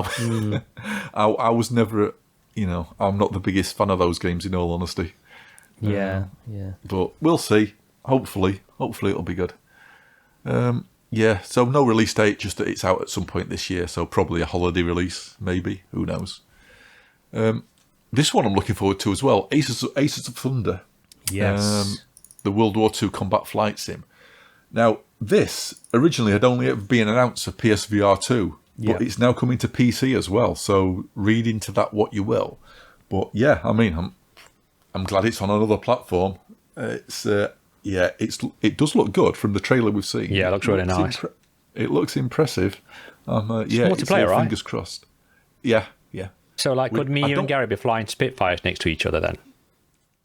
I mean, as far as I know. Yeah, presumably that's what you can do. I mean, yeah, I'm getting more and more interested in this one the more I see of it, to be honest, because it's been like a slow build-up. It's been in development for bloody ages. It seems like... That'd be really cool, right? If you could have 3 of you, or how many there is, 4 or whatever, doing some dogfights or doing some missions together.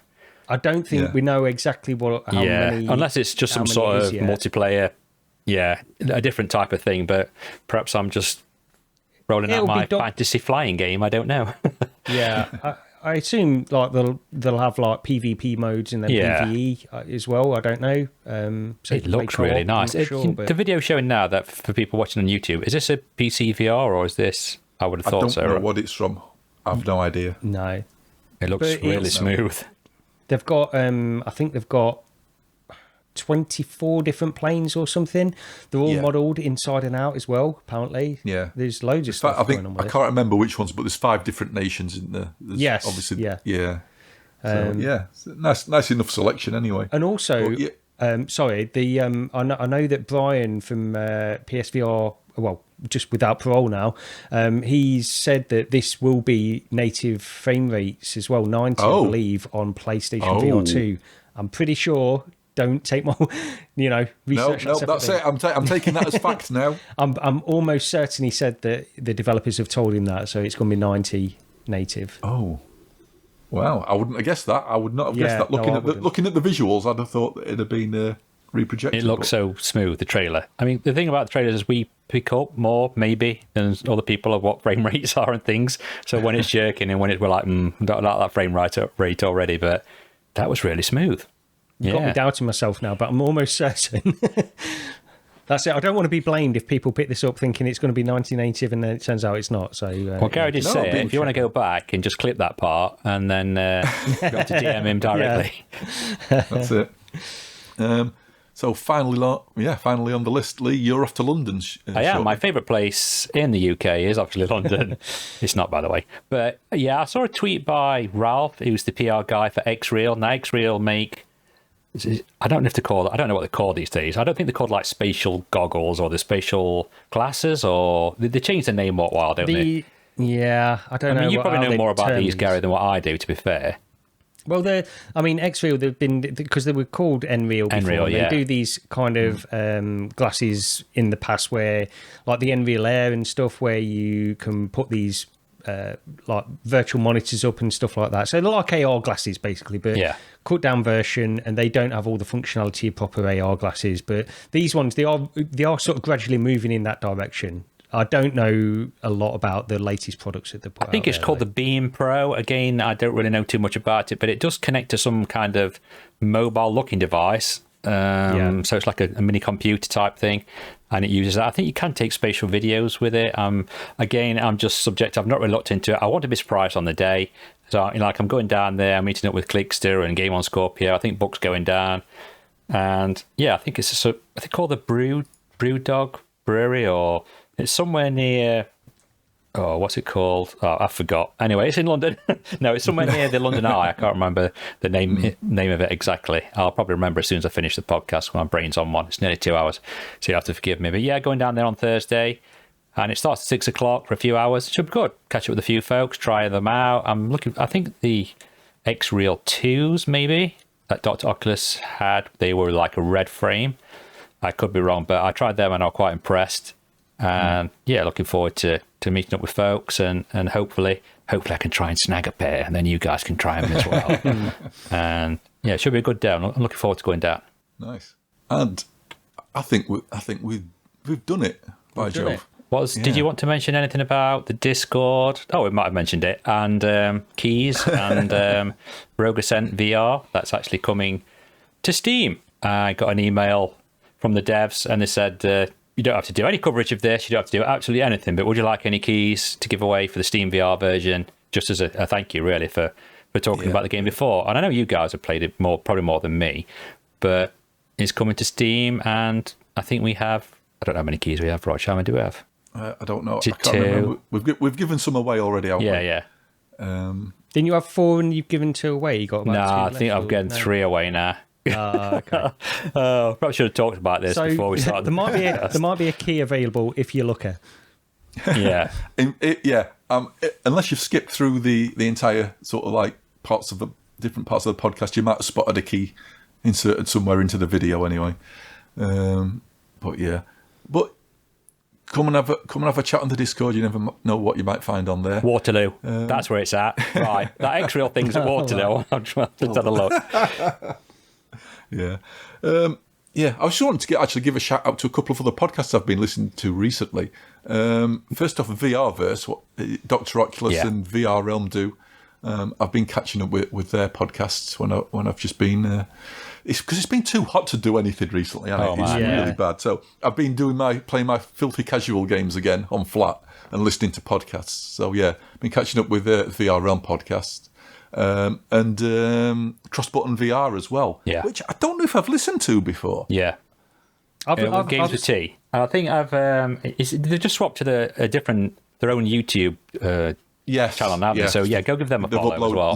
They've uploaded all their videos, haven't they, to a new channel? Yeah, good to listen to, good to watch. Yeah.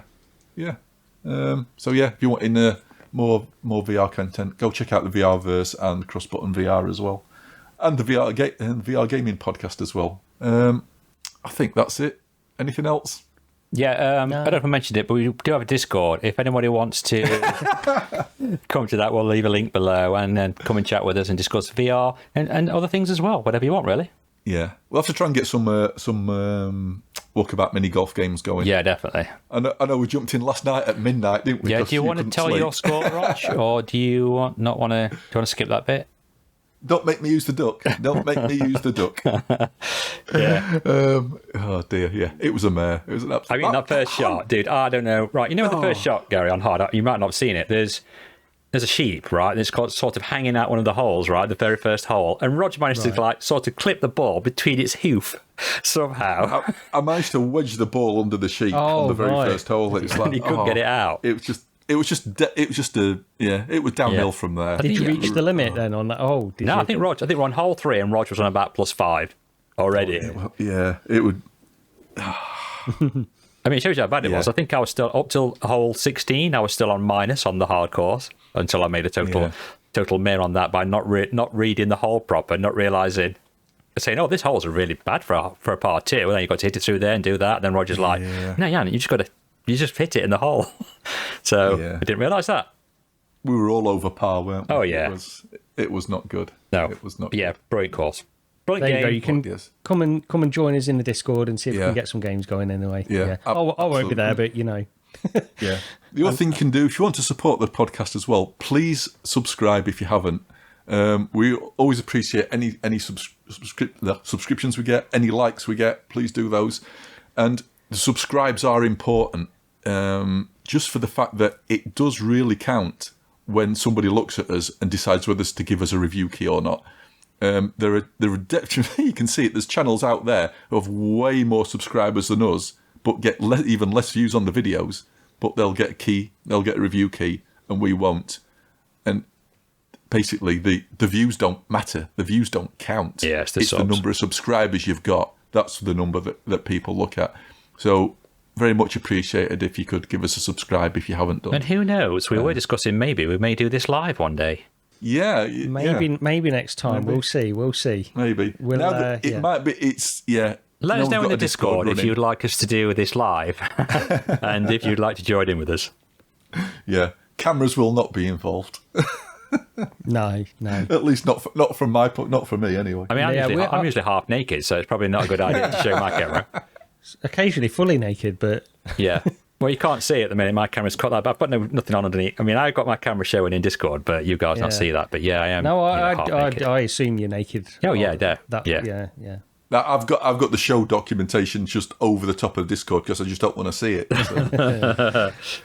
But anyway, I think that'll do it for this one. Thank you very, very much for listening. It really is appreciated. It means a lot. And we'll see you next month. Unless you join us on Discord, of course. Yep. Cheers, everyone. See you next time. Take care.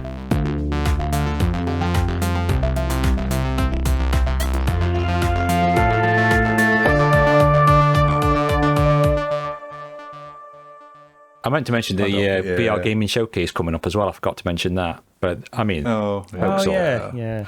I wonder what, Focus on that. I meant to mention it because I know when Gary was talking about Flat to VR announcing a new game at Gamescom, I wasn't sure if it's Gamescom or it's going to be on the VR gaming showcase, because I think Alex mentioned it, didn't he, on the last podcast?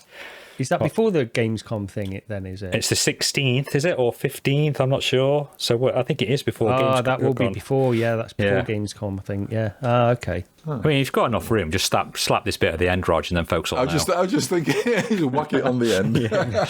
Yeah. Cheers, everyone. Bye. Is that it?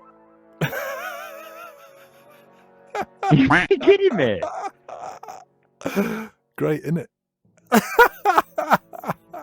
I don't know what you say. I see a little silhouette of a man. Scaramouche, Scaramouche, will you do the fandango? Thunderbolt and lightning, very, very frightening me. Galileo.